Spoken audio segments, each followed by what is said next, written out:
Madame la ministre, mesdames, messieurs, chers collègues, nous avons l'honneur de recevoir ce matin pour la première fois dans notre délégation Madame Naïma Moutchou, ministre des Outre-mer. Et je vous demande la permission de saluer un nouveau membre de votre équipe, Monsieur Le Gendarme, que nous avons plaisir à retrouver, qui était directeur de l'ARS de Guadeloupe et avec qui nous avons travaillé.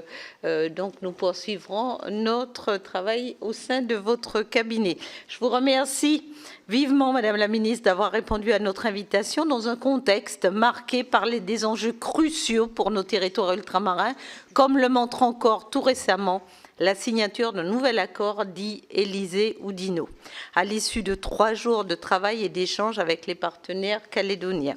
Nous savons qu'une nouvelle phase s'engage, marquée par le temps parlementaire, au cours duquel les dispositions de l'accord devront être traduites et examinées, et les membres de notre délégation y seront naturellement très attentifs. Nous sommes heureux de vous accueillir pour faire un point d'étape sur vos 3 premiers mois à la tête de ce ministère et sur l'avancement de votre feuille de route pour les Outre-mer.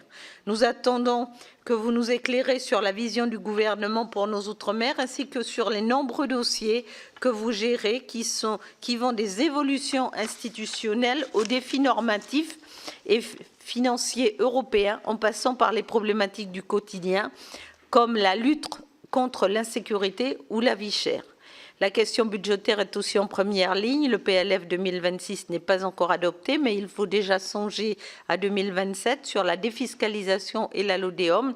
Par exemple, quelle méthode proposez-vous ? Je vous précise que la délégation a choisi de travailler en 2026 sur 3 sujets principaux.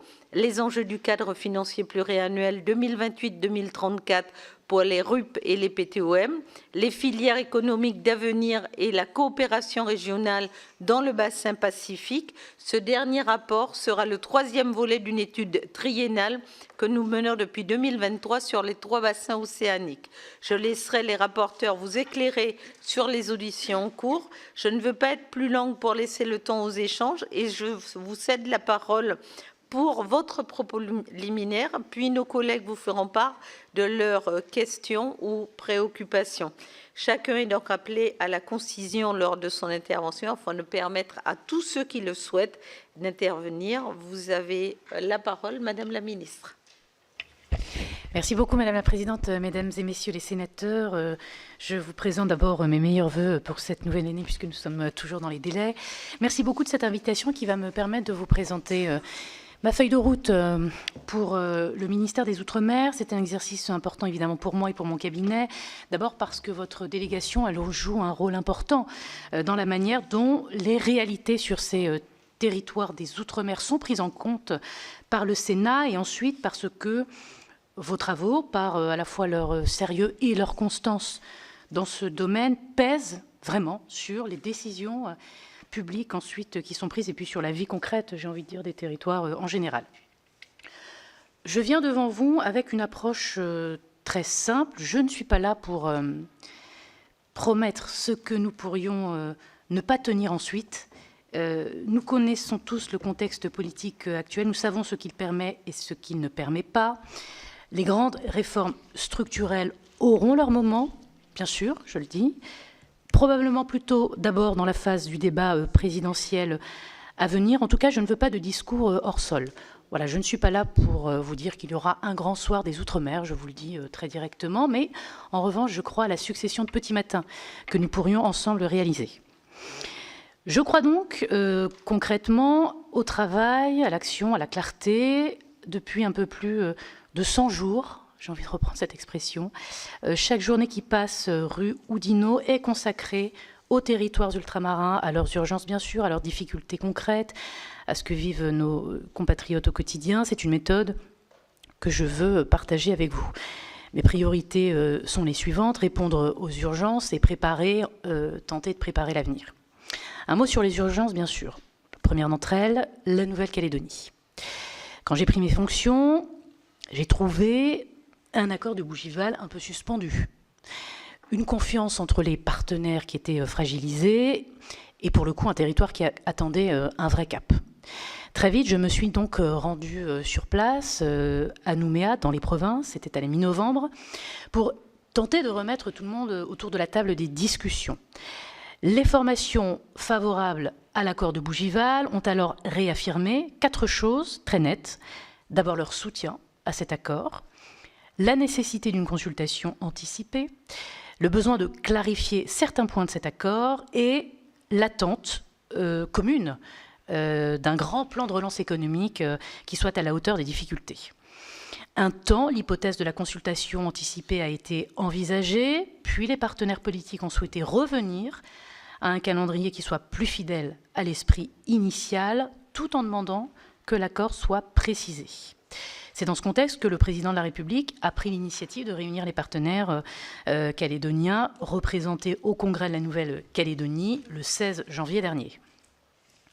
À la suite de cette réunion, nous avons engagé tout le week-end, pendant 3 jours, des discussions de fond qui ont été sans détour sur tous les sujets qui comptent pour les partenaires qui se sont réunis.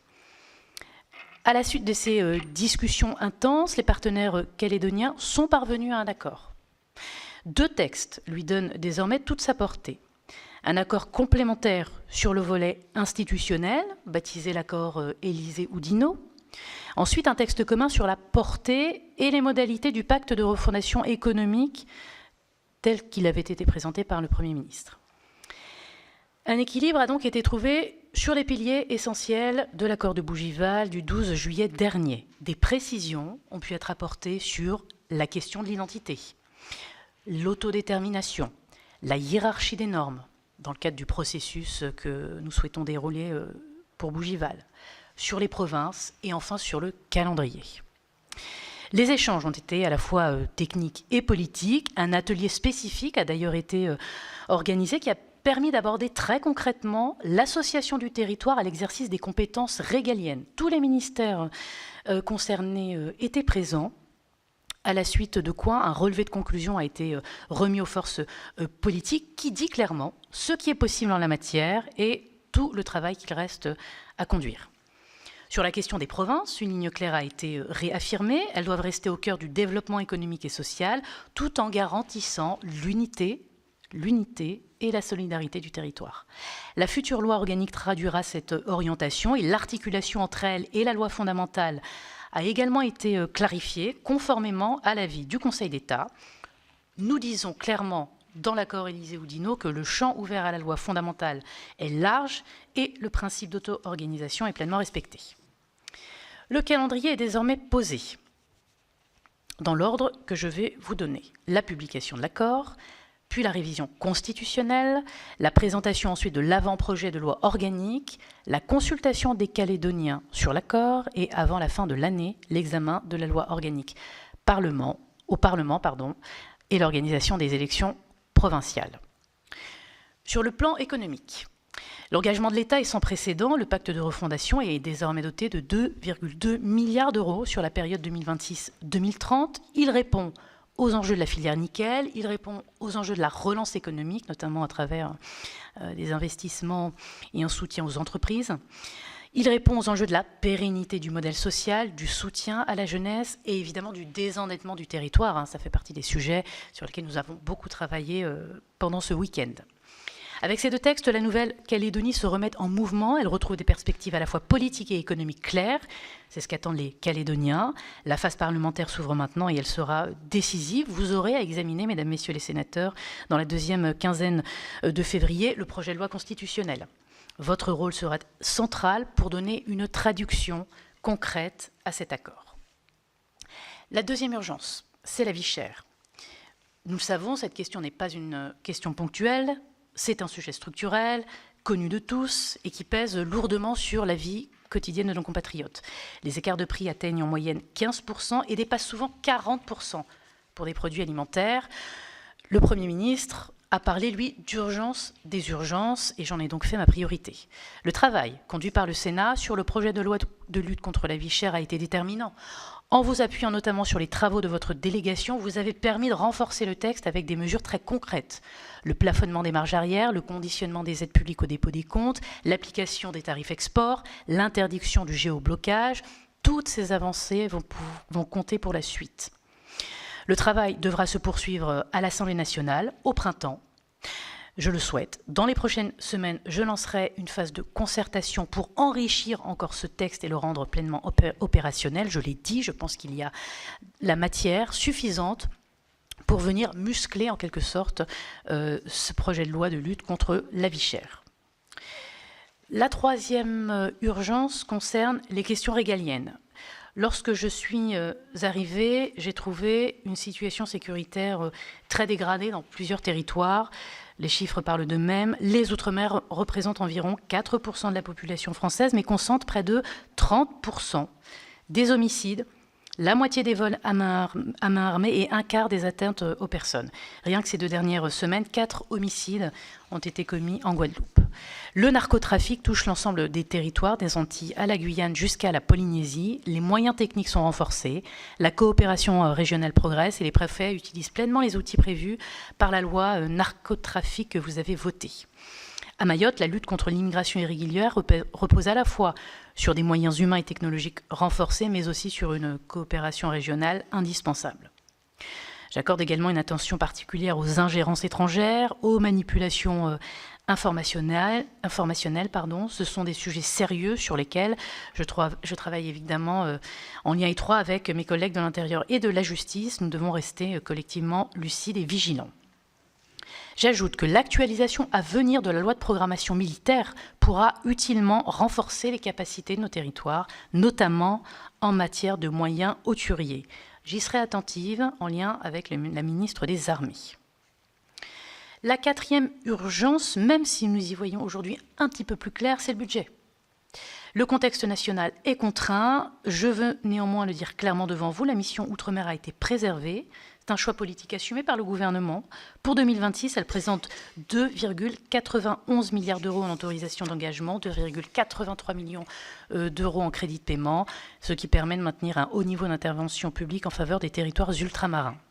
Cet effort s'inscrit dans une mobilisation plus large, bien sûr, de l'État, toutes missions confondues. Près de 25 milliards d'euros en AE et près de 27 milliards d'euros en CP sont consacrés aux Outre-mer. C'est le reflet d'une approche interministérielle assumée et d'une intégration pleine et entière des Outre-mer dans les priorités nationales. Quand je suis arrivée, vous le savez, j'ai souhaité corriger la trajectoire initiale de ce budget. Les réformes de la LODEOM et de la défiscalisation qui faisaient peser un effort de 650 millions d'euros sur les entreprises ultramarines ne seront pas appliquées en 2026. Après les alertes que vous avez formulées, je suis allée plaider pour les Outre-mer, pour ne pas fragiliser le tissu économique déjà vulnérable. Nous avons été entendus. En 2026, nous prendrons le temps de construire une réforme qui soit équilibrée, adaptée aux réalités économiques des territoires, que nous pourrons probablement d'ailleurs simplifier aussi pour le monde des entreprises, couplée, je l'espère, à un autre travail que je mène, qui est celui d'essayer de projeter vers une loi d'orientation pour les Outre-mer. Dans cette logique, je souhaite vous annoncer, concernant la LODEOM, le lancement de 2 groupes de travail. D'abord, le premier portera sur la LODEOM elle-même, qui reste un pilier du soutien à l'emploi et à la compétitivité des entreprises ultramarines. Nous mènerons un travail approfondi avec, je l'ai dit, les parlementaires, les partenaires sociaux, les acteurs économiques pour adapter ce dispositif aux réalités actuelles. Et nous prendrons le temps de le faire dans la durée.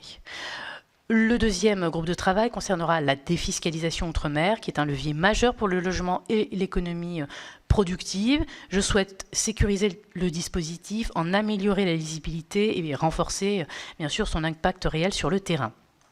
Ces groupes de travail visent à clarifier nos outils, à les rendre plus efficaces pour que chaque euro engagé produise des résultats concrets.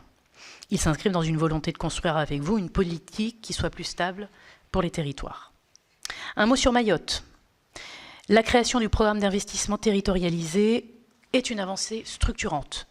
En 2026, 674 millions d'euros sont mobilisés pour accompagner la reconstruction, le rattrapage des infrastructures essentielles et la modernisation des équipements publics.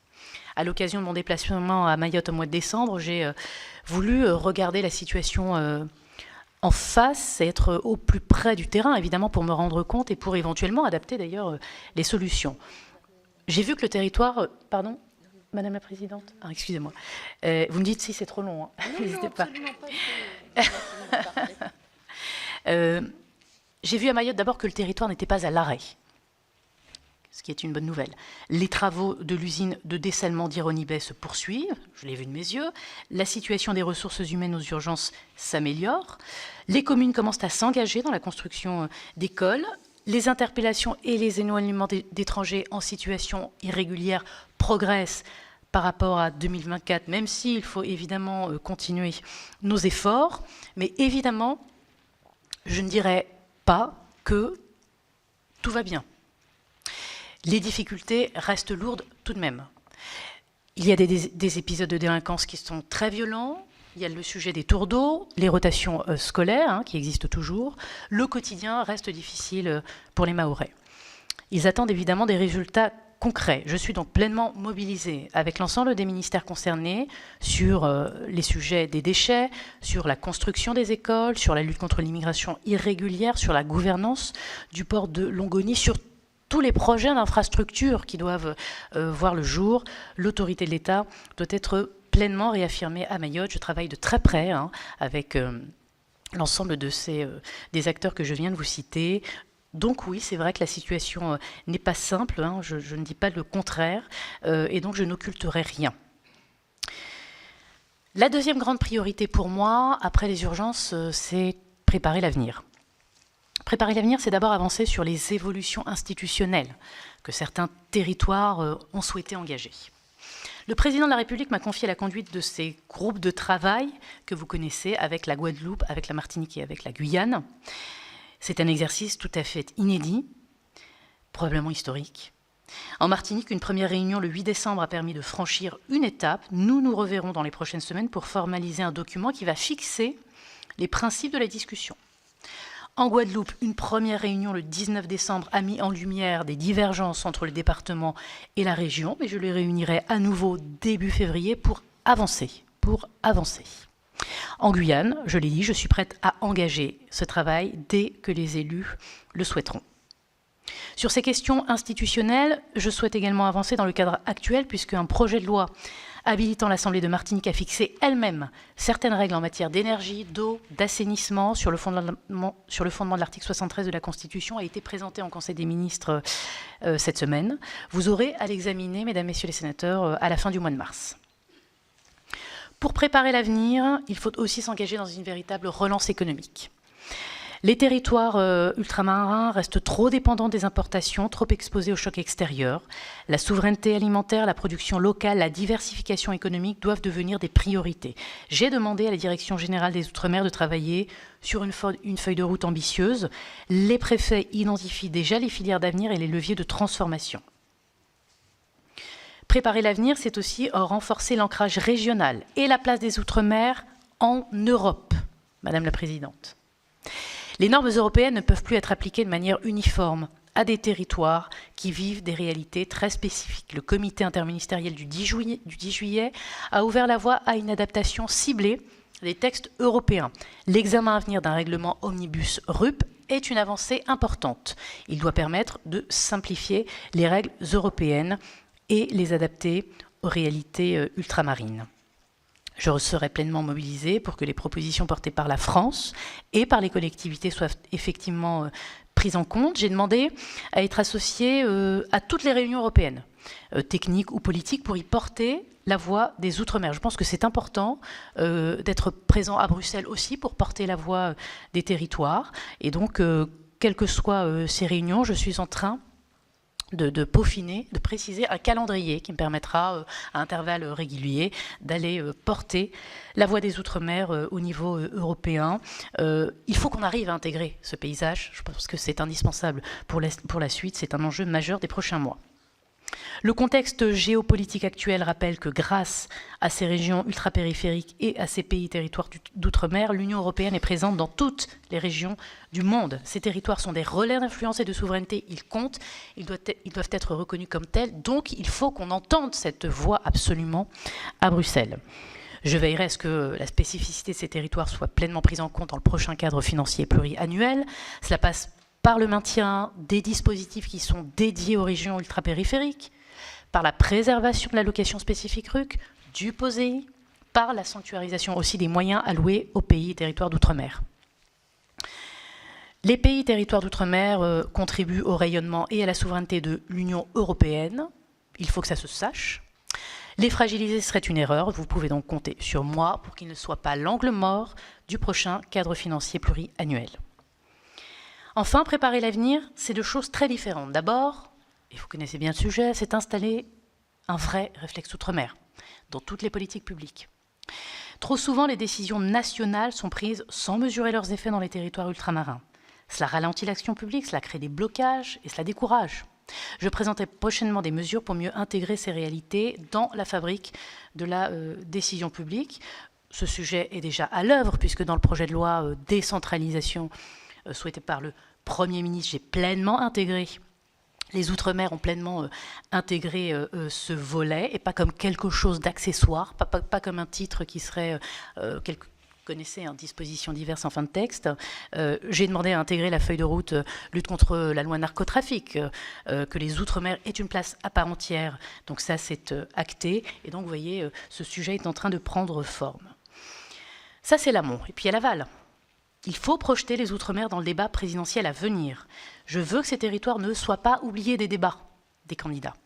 Je veux que chacun d'entre eux ait à répondre clairement à une question simple. Quelle place pour les Outre-mer à l'horizon 2030 ? Je souhaite consulter chaque territoire, faire émerger des modèles de ces territoires, objectifs, qui soient adaptés à leur réalité et amener les candidats à se positionner. Voilà, mesdames, messieurs les sénateurs, je l'ai dit, je ne promets pas un grand soir, mais je vous propose une méthode de travail. Donc, agir sur les urgences et préparer l'avenir, lever les blocages qui compliquent la vie des élus, des collectivités, des entreprises, des familles aussi. Vous pouvez donc compter sur moi, je l'ai dit, ma porte reste ouverte. Merci beaucoup, Madame la Présidente. Merci, Madame la Ministre, pour cette feuille de route très complète. Sans plus attendre, comme je vous l'avais dit dans mon propos liminaire, je vais proposer aux rapporteurs de nos travaux, notamment sur le cadre financier européen, Georges Naturel et Saïd Omaroili, s'ils souhaitent intervenir au regard des auditions qui ont déjà été effectuées. Puis je laisserai la parole à nos collègues sur les filières qui souhaitent aussi intervenir, nos collègues rapporteurs, et enfin aussi sur la coopération régionale. Après, nous avons aussi des demandes de prise de parole, notamment de notre collègue Dominique Théophile de la Guadeloupe. Donc je laisse la parole à Georges Naturel. Merci Madame la Présidente. Madame la Ministre, en tout cas merci de votre présentation et des 9 points que j'ai notés, en fait, des sujets qu'on aborde régulièrement dans nos réunions. Effectivement, le souhait, je pense que ça va être partagé par mes collègues, ils le diront, c'est que les Outre-mer ne sont pas oubliés dans tous nos dispositifs. Vous avez parlé de réflexe tout à l'heure, effectivement, dans les différents ministères, c'est pas toujours évident ce rôle. Voilà. En tout cas, moi, je vais pas, bien sûr, vous interroger sur la Nouvelle-Calédonie. J'imagine que mes collègues auront peut-être quelques questions à poser. En tout cas, je suis à leur disposition s'ils ont besoin. Je leur ai déjà dit sur les travaux qu'on a menés ce week-end. Je vous interrogerai parce que je suis, comme mon collègue Omar Saïd, rapporteur d'une mission sur effectivement le CFP pour le financement de l'Europe au RUP et au TOM. Donc on a commencé nos éditions depuis le mois de décembre. On envisage de terminer, de produire un rapport en février. Alors, deux choses. Lorsqu'on rencontre les décideurs, et vous venez de le dire, on a eu aussi une audition avec le SGAE.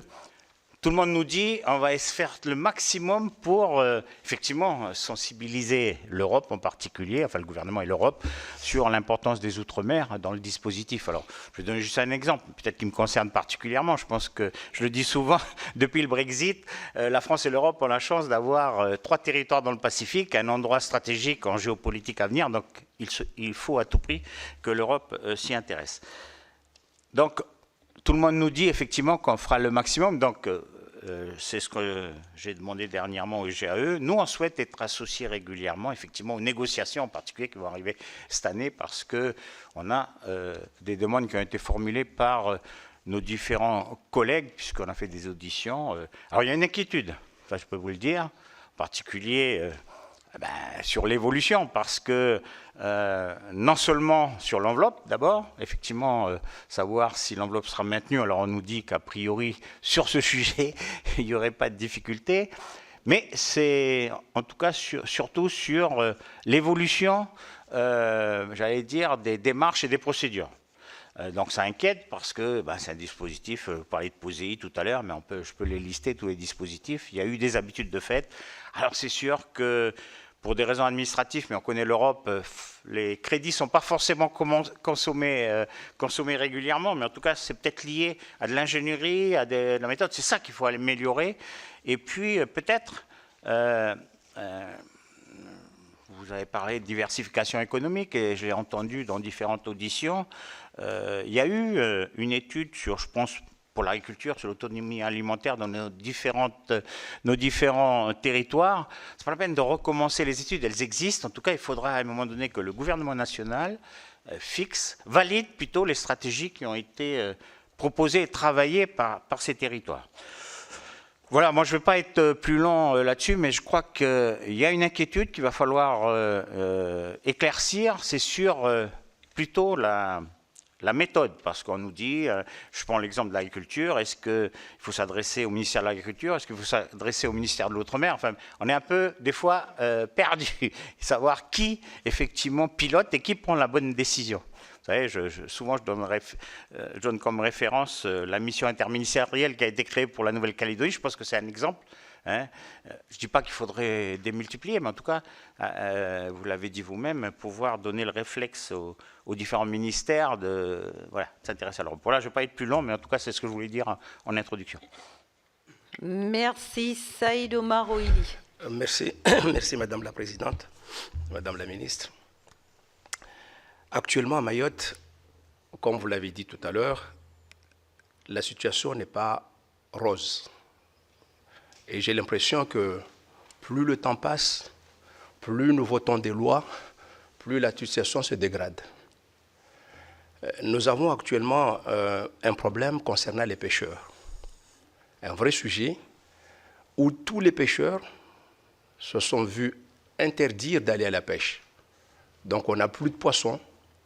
Parce que, et je me rappelle du premier voyage du président de la République qui était venu à Mayotte, il était monté dans un bateau, la photo elle est partout, en disant c'est l'année de la pêche, on va changer les barques.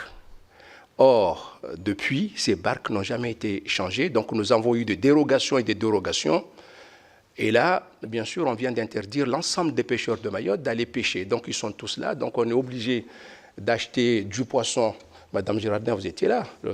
Voilà, vous étiez là. Je me rappelle, la photo, vous y êtes aussi. Et donc, aujourd'hui, nous avons, parce que c'est des problèmes de normes, les normes européennes. On nous dit que les bateaux sont plus petits, et les bateaux ne sont pas grands. Donc, évidemment, nous vivons dans des bassins complètement différents. Comment comptez-vous faire pour que, justement, nos pêcheurs puissent aller à la pêche? Bien sûr, je ne dis pas qu'il faut passer à côté des normes, il faut peut-être les appliquer, mais bien évidemment. Mais aujourd'hui, sincèrement, c'est un vrai sujet. Deuxième sujet, c'est que nous avons l'argent. Vous vous rappelez, Madame la Présidente, nous avons interrogé avant-hier, monsieur, je ne me rappelle plus de son nom, Banel, c'est pas, qui a dit que ce n'est pas un problème d'argent. C'est que l'argent est là, mais manque de projet. Or, moi, quand j'interroge les pêcheurs, ils me disent on a déposé nos dossiers depuis des années, on n'a pas cet argent. Et sur le pêcheur, toujours, j'insiste, c'est que nous avons, bien sûr, fait un accord, la France, avec, bien sûr, les armateurs séchellois pour venir pêcher chez nous. Et les armateurs séchellois doivent verser au territoire ce qu'on appelle une subvention ou quelque chose comme ça. Voilà. Et donc aujourd'hui, à la préfecture, il y a une somme de 1,8 million qui est là et qui doivent normalement être destinée aux pêcheurs. Comment se fait-il? Et j'ai posé la question plusieurs fois, et plusieurs fois on m'a dit on va voir. Sauf qu'on est dans une situation assez complexe aujourd'hui. Il y a 1,8 million qui sont là. Moi, j'ai demandé à ce qu'on renouvelle la flotte de ces pêcheurs pour qu'on puisse aller pêcher. Ça, c'est la première question. La deuxième question, Madame la ministre, vous avez parlé du PIT, d'un montant estimé à 700 millions d'euros pour Mayotte, en cours d'élaboration. Voilà. Pouvez-vous alors, Madame la ministre, préciser le contenu envisagé dans ce PIT pour Mayotte en 2026, les priorités sectorielles retenues, ainsi que les modalités et le calendrier de concertation et de déploiement des crédits afin de lever le flou actuel et de permettre au territoire de se préparer efficacement à la reconstruction. Ça, c'est la première question. La deuxième question, Madame la ministre, parce que je ne veux pas être long non plus, pouvez-vous donc nous préciser à ce stade le détail de la programmation, parce que nous avons voté une loi de programmation, et notamment dans l'article 2 de cette loi de programmation, il y a une absence persistante de visibilité qui compromet la capacité des acteurs du territoire à se projeter dans la reconstruction de Mayotte. Pourtant, déjà confrontés à des difficultés structurelles majeures que vous avez dit, durement touchés par le cyclone Chido, sans information claire et transparente sur la programmation des crédits pour 2026, il devient particulièrement difficile d'envisager des travaux de reconstruction cohérents et efficaces. Alors, pouvez-vous préciser, Madame la ministre, sur ce stade, le détail de cette programmation afin de permettre au territoire de se projeter concrètement et d'engager enfin une reconstruction à la hauteur des attentes des Mahorais et des Mahoraises. Voilà, moi je m'arrête là. Je vous propose, Madame la ministre, si vous voulez bien répondre sur ce sujet des travaux sur le cadre financier, et puis après, je laisserai la parole à Madame Girardet et les autres collègues rapporteurs sur les filières précieuses, la nouvelle étude que nous allons lancer, que nous avons débutée. Oui, merci Madame la Présidente. Monsieur le sénateur Naturel, les points que vous avez évoqués ont été bien identifiés. Quand je suis arrivée au ministère, j'ai été surprise que le volet européen ne soit pas davantage structuré. Mais bon, il faut le voir aussi positivement, ça veut dire qu'il y a des marges de manœuvre, probablement qu'on peut largement progresser sur ces sujets. Ce que je peux vous dire à ce stade, c'est qu'il y a des signaux qui vont dans le bon sens. Quand même, puisque nous, on a des échanges, évidemment, des échanges quotidiens, pour ne rien vous cacher. J'ai souhaité, au moment où je suis arrivée, qu'un conseiller du cabinet ne soit dévolu qu'à cela. Donc j'ai fléché, entre guillemets, un collaborateur qui ne travaille que sur cette question. Donc, il y a des échanges quotidiens, vraiment, pour le coup, avec tous les acteurs européens, avec toutes les délégations, avec évidemment la Commission. Et donc, ce que je peux vous dire, c'est qu'il y a quand même des orientations de la Commission qui vont dans le bon sens, comme le doublement, vous en avez parlé tout à l'heure, de l'enveloppe destinée aux pays territoires ultramarins, doublement. Mais il y a aussi, par exemple, je veux vous le dire, les propositions de décentralisation de la gouvernance. Ça nous intéresse. Donc, nous échangeons et nous y travaillons. Pour parler d'un sujet qui vous intéresse, monsieur le sénateur, pardon, excusez-moi, je vais échanger, merci Madame la Présidente, avec le président du gouvernement calédonien sur la question du nickel. Le lien entre le nickel et peut-être la stratégie européenne que nous pourrions proposer. Le nickel doit être un atout aussi pour l'Europe. Bien, nous avons décidé avec le président Ponga de faire un travail en commun sur ce sujet. Lui imagine, par exemple, organiser un forum sur la question pour que le sujet du nickel rentre dans l'atmosphère européenne. Moi, j'ai souhaité aussi avoir des discussions avec les différents commissaires pour voir comment on peut intégrer le nickel à l'Europe et que les financements aussi, compte tenu du fait que le nickel peut être un atout pour l'Europe, comment on peut aussi obtenir des fonds européens. Donc, il y a des sujets qui avancent. Évidemment, sur le reste, on l'a dit, le POSEI, sur le maintien des spécificités RUP, sur les modalités de gouvernance, sur les risques de lourdeur administrative, je peux vous le dire, on peut une position qui est très claire. Très claire. On veut que la spécificité des territoires soit reconnue, exactement comme les traités le prévoient. Hein, c'est un rappel de ce qui existe déjà en réalité, mais qui s'est un peu perdu, j'ai envie de dire, avec le temps, et que la gouvernance des fonds soit territorialisée. Hein, qu'on ne tombe pas dans un espèce de grand pot commun où justement la particularité de nos territoires aurait disparu et que de facto nous en perdrions le prix. Donc il y a des marges de manœuvre, donc il y a un travail qui est en cours. Sur la méthode, évidemment, je suis, je l'espère, l'un de vos interlocuteurs privilégiés, mais c'est vrai que ça reste aussi des sujets très interministériels. Donc, il faut aller convaincre un peu partout. Bon, bah, la conviction, c'est l'art de la répétition, donc n'hésitez pas à solliciter aussi mes autres collègues. Mais on travaille en bonne intelligence, ils le savent. Moi, je vais tirer la manche, une image de tout le monde pour porter ces sujets. Ça fait partie aussi de ce que j'ai dit dans mon propos introductif, le réflexe ultramarin. C'est aussi le réflexe ultramarin dans les ministères. Voilà, et donc, comme vous le savez, je suis tenace sur ces sujets. Monsieur le sénateur Saïd Omar Soili, quelques mots sur le PIT Mayotte, 674 millions d'euros, effectivement. Ce que je peux vous dire, c'est que nous avons transmis nous-mêmes, c'était mi-décembre, la programmation annuelle des crédits, donc sur 2025-2031. Il faut absolument qu'on sécurise, qu'on donne de la visibilité aux élus du territoire. Ça, je le comprends. Vous avez raison.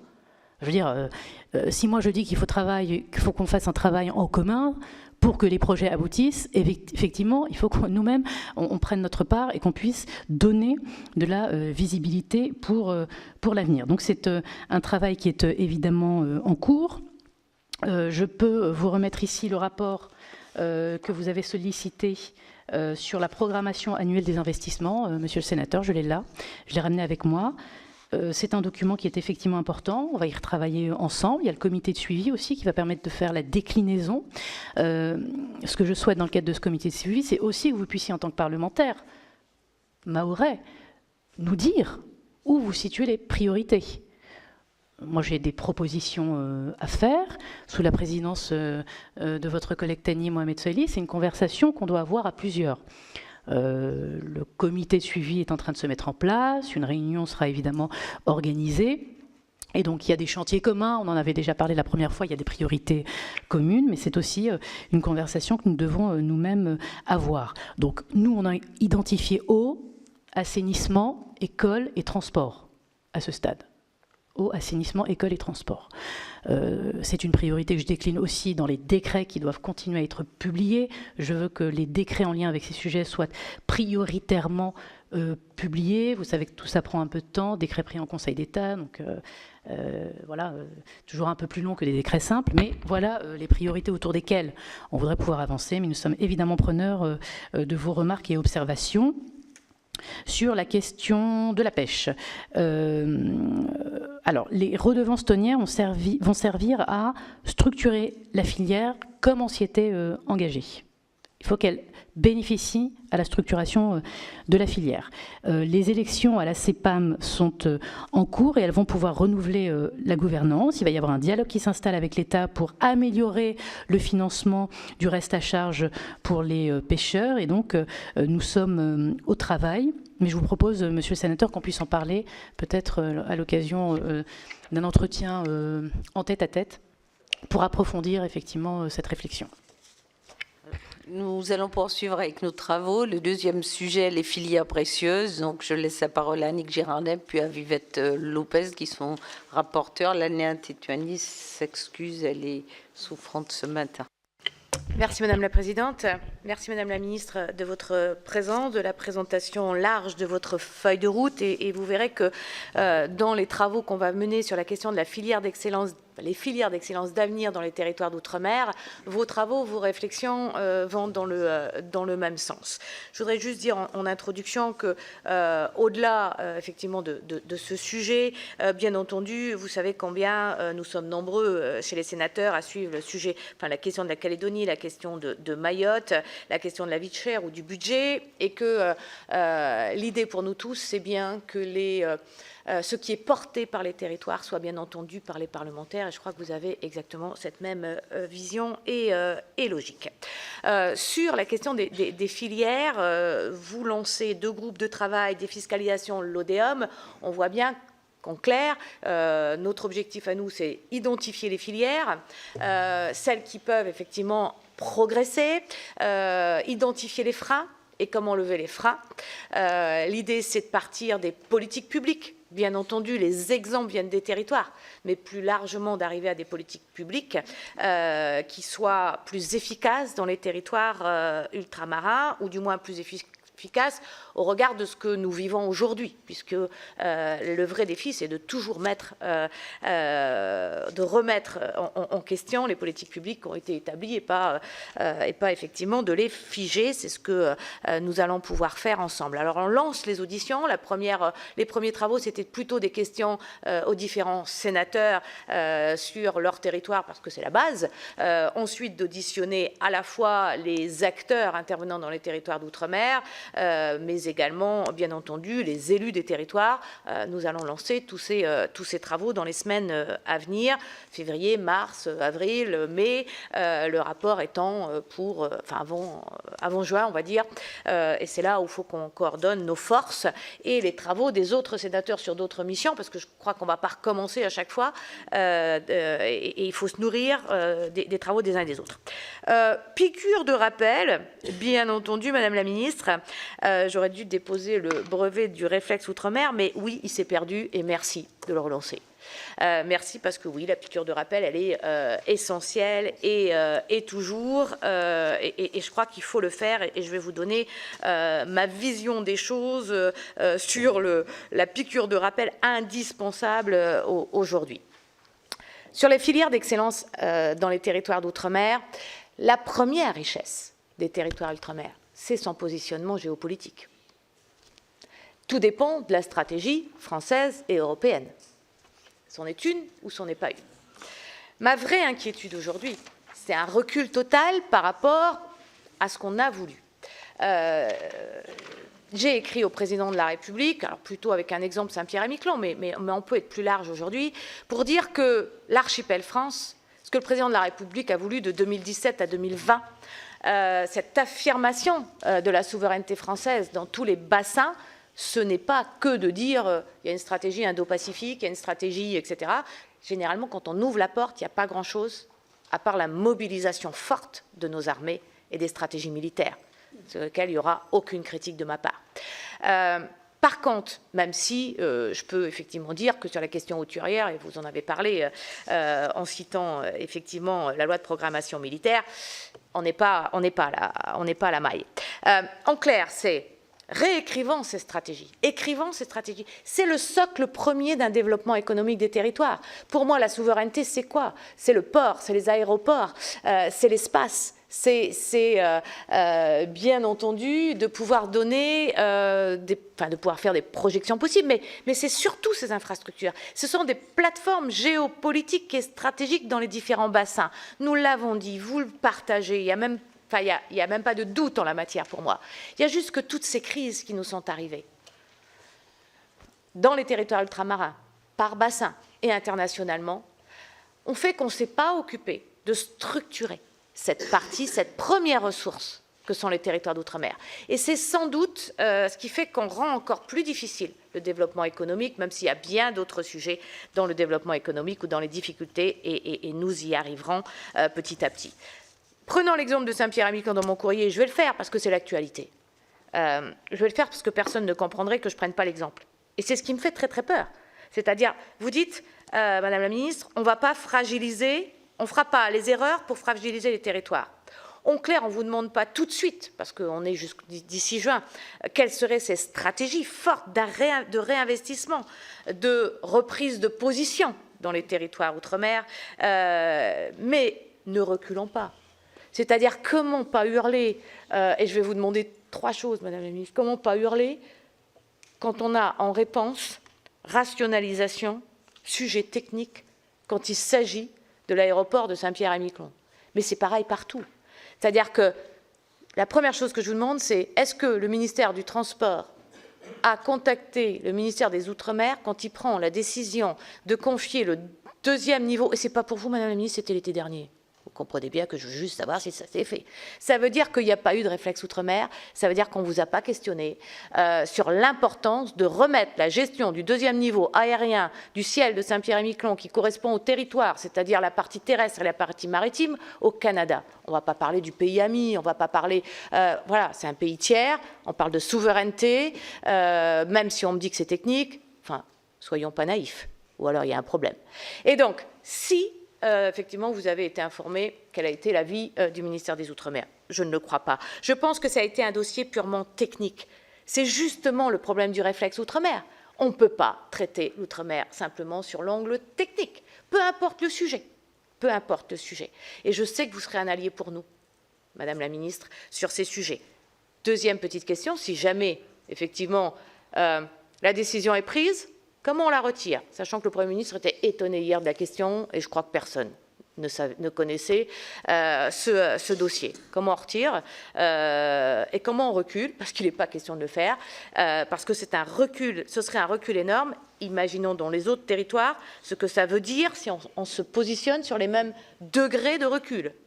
La France doit garder ses positions, doit les affirmer. Si la France n'est pas capable de garder son ciel, qu'est-ce qu'elle fera maritimement demain si on a l'extension du plateau continental?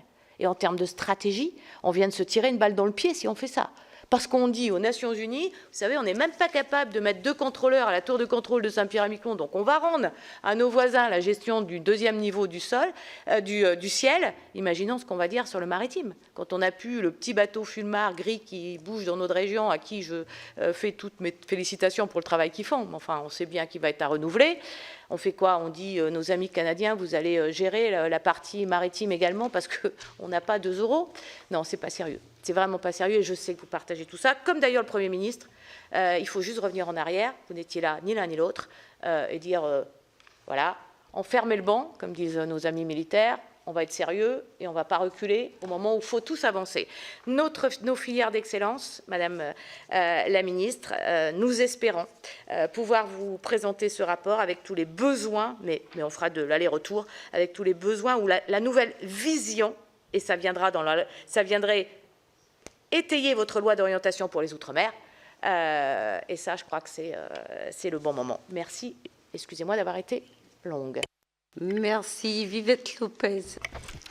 Oui, merci Madame la Présidente. Madame la Ministre, par rapport à mes collègues, je suis la seule qui ne suis pas de l'outre-mer, si je puis dire. Mais voilà, de cœur, parce que cela fait 12 ans que je fais partie de cette délégation et j'y ai pris beaucoup de plaisir et je m'y suis vraiment beaucoup attachée. Je voudrais revenir sur 2 points que vous avez évoqués. Vous avez parlé de la vie chère. Moi, je crois qu'il y a des possibilités de faire des choses moins chères qui ne coûteraient rien à l'État. Les filières d'excellence dont on parlait, par exemple, et d'avenir, beaucoup parlent de tourisme. Quand vous êtes touriste et que vous allez en Outre-mer, vous espérez pouvoir manger local. Ce qui n'est pas du tout le cas. Vous partez dans des pays dans le monde, ils sont très heureux de vous faire découvrir leur alimentation locale. Moi, je suis allée, je prends qu'un exemple, en Martinique, quand j'ai demandé une banane, ça a été la croix et la bannière. J'avais l'impression que je demandais quelque chose d'impossible. On m'en a amené une demi-heure après, peut-être même plus. Je pense qu'elle avait été achetée au supermarché du coin. La banane était déplorable, mais enfin, peu importe. Et quand j'évoque cela à mes collègues, ils me disent, mais même dans les cantines, les enfants ne marchent pas local. Donc, je trouve un petit peu dommage. On parle d'autonomie alimentaire, où on me dit, mais tous les fruits que tu mangeras à Martinique, en Guadeloupe, peu importe, passent d'abord par Rungis. C'est quand même un petit peu dommage. Et puis, je voudrais évoquer aussi un autre problème. J'avais fait un rapport il y a quelques années avec le président Michel Magras sur les normes dans le BTP. Et là aussi, je vais prendre qu'un exemple. Je vais prendre l'exemple des termites. C'est sûr que les termites de l'outre-mer ne sont pas les termites que nous avons en France. Sauf qu'ils ont des bureaux d'études. Sauf qu'on ne tient pas compte des bureaux d'études qui sont là-bas. Donc, pourquoi existent-ils ces bureaux d'études si on n'en tient pas compte? Ils ont des possibilités d'éradiquer les termites, sauf qu'il faut que leurs produits, ils les envoient à Paris, de Paris on les envoie à Bruxelles, Bruxelles fait une étude, ensuite on les renvoie à Paris, cela a un coût. Alors s'il y a des bureaux d'études à La Réunion ou ailleurs, pourquoi ne tient-on pas compte de ce qu'ils proposent, qui est tout à fait à mesure. Je vous dis, je prends qu'un exemple. Sur les termites, quand on m'a montré l'exemple, je n'en suis pas revenue. Donc, voilà des sujets sur lesquels on pourrait peut-être se pencher, ou peut-être je vais prendre Saint-Pierre-et-Miquelon aussi. On me dit que quand il pleut, ça ne pleut pas comme ça, mais comme ça, et que les menuiseries doivent venir du Canada. Mais comme ça ne vient pas d'Europe, Paris et Bruxelles ne détiennent pas la vérité sur tous les domaines. Il faut qu'ils tiennent compte de leurs spécificités. Et c'est un petit peu dommage de ne pas en tenir compte. Le deuxième sujet que vous avez évoqué, c'est préparer l'avenir. Pour moi, l'avenir, c'est la jeunesse. Ce sont les jeunes. Mon âge me permet de vous dire, peut-être, Madame la Ministre, si vous me l'autorisez, que vous êtes bien jeune aussi. Donc, je pense que vous devez les comprendre et les écouter. Et les jeunes ont beaucoup d'idées pour innover, pour développer leur territoire, pour avoir envie d'y retourner, ne serait-ce que pour la formation. Ils sont quasiment tous obligés de venir en Hexagone quand ils en ont les moyens. Et une fois qu'ils sont sur l'Hexagone, ils n'ont pas envie d'y retourner parce que justement, ils se disent que l'avenir n'est pas trop ouvert là-bas pour eux. Tous les métiers sont les mêmes, alors qu'ils ont des idées à proposer. Donc moi, je crois qu'il faut vraiment, vraiment tenir compte, intégrer et écouter tout ce que les jeunes ont à nous dire pour toutes ces filières d'avenir qu'il y a dans tous nos territoires, qui font vraiment notre richesse. Vraiment, tous ces territoires nous permettent d'avoir une richesse importante. Moi, je suis allée au Made in France, où on a vu beaucoup d'entreprises. On nous parle justement de leurs difficultés, des taxes qu'ils ont. Encore tout à l'heure, les collègues en parlaient sur la cosmétique ou sur la pharmacopée. Donc, voilà. Et ce sont des jeunes qui nous parlent de cela. Et ce sont l'avenir. Merci beaucoup, Madame la Ministre. Je pense qu'il ne faut peut-être pas prendre tous les sujets, on ne pourra pas tout faire, mais prendre un ou deux sujets et les porter jusqu'au bout. Merci, Madame la Ministre. Merci, chers collègues. Alors, nous allons poursuivre sur les travaux de la délégation avec la coopération régionale. Nous allons débuter le troisième volet de la coopération régionale dans le bassin Pacifique. Donc, je vais laisser la parole à nos rapporteurs, Guillaume Chevrollier et Solange Nadi. Oui, merci Madame la Présidente, Madame la Ministre. Effectivement, on débute tout juste les travaux sur la coopération régionale dans le Pacifique. On a eu une seule audition, mais dans cette zone-là, et vous l'avez rappelé, les enjeux géopolitiques de nos territoires ultramarins, mais particulièrement dans le Pacifique, avec 60% du commerce mondial dans le Pacifique, les enjeux géopolitique, toutes les ingérences étrangères, les enjeux de biodiversité et des ressources naturelles liées à notre zone économique exclusive considérable dans cette partie du monde. Donc tous ces sujets seront au centre de nos réflexions avec Georges Naturel sur les enjeux institutionnels en Nouvelle-Calédonie.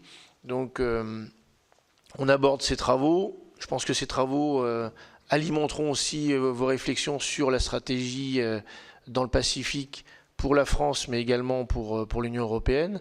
Ça me semble être extrêmement important.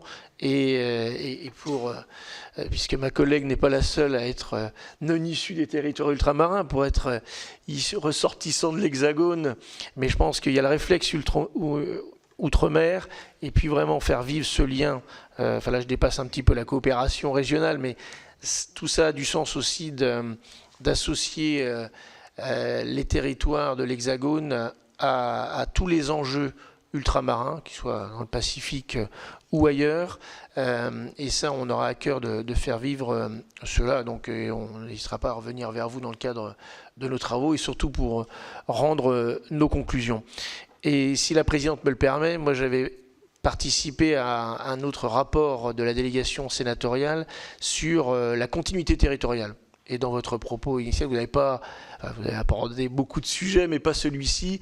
Et ça me semble être un sujet important, la mobilité des ultramarins, mobilité dans leur bassin, donc dans leur zone régionale, à faciliter, mais également vers l'Hexagone, que ce soit pour des raisons de santé pour certains, et également, je rejoins ma collègue sur des enjeux autour de la jeunesse qui doit constituer une priorité, et la mobilité des étudiants ultramarins pour aller vers l'Hexagone ou autre est un enjeu important. Donc j'aimerais que vous puissiez nous dire quelques mots sur cette thématique essentielle. Merci.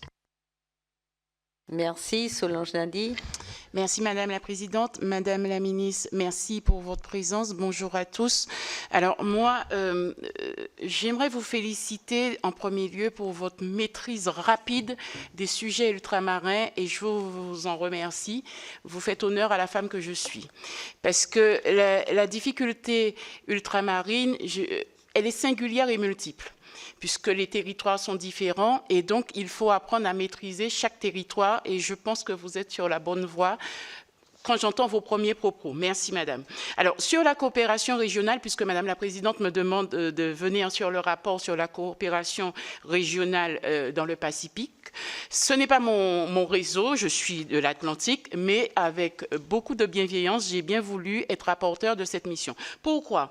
Parce que je pense que nous sommes, quand la France parle d'atouts ultramarins, je pense que nous ne faisons pas assez. Autrement dit, les gouvernements successifs, et même le président de la République le cite tout le temps, mais nous n'avons pas l'action qui suit.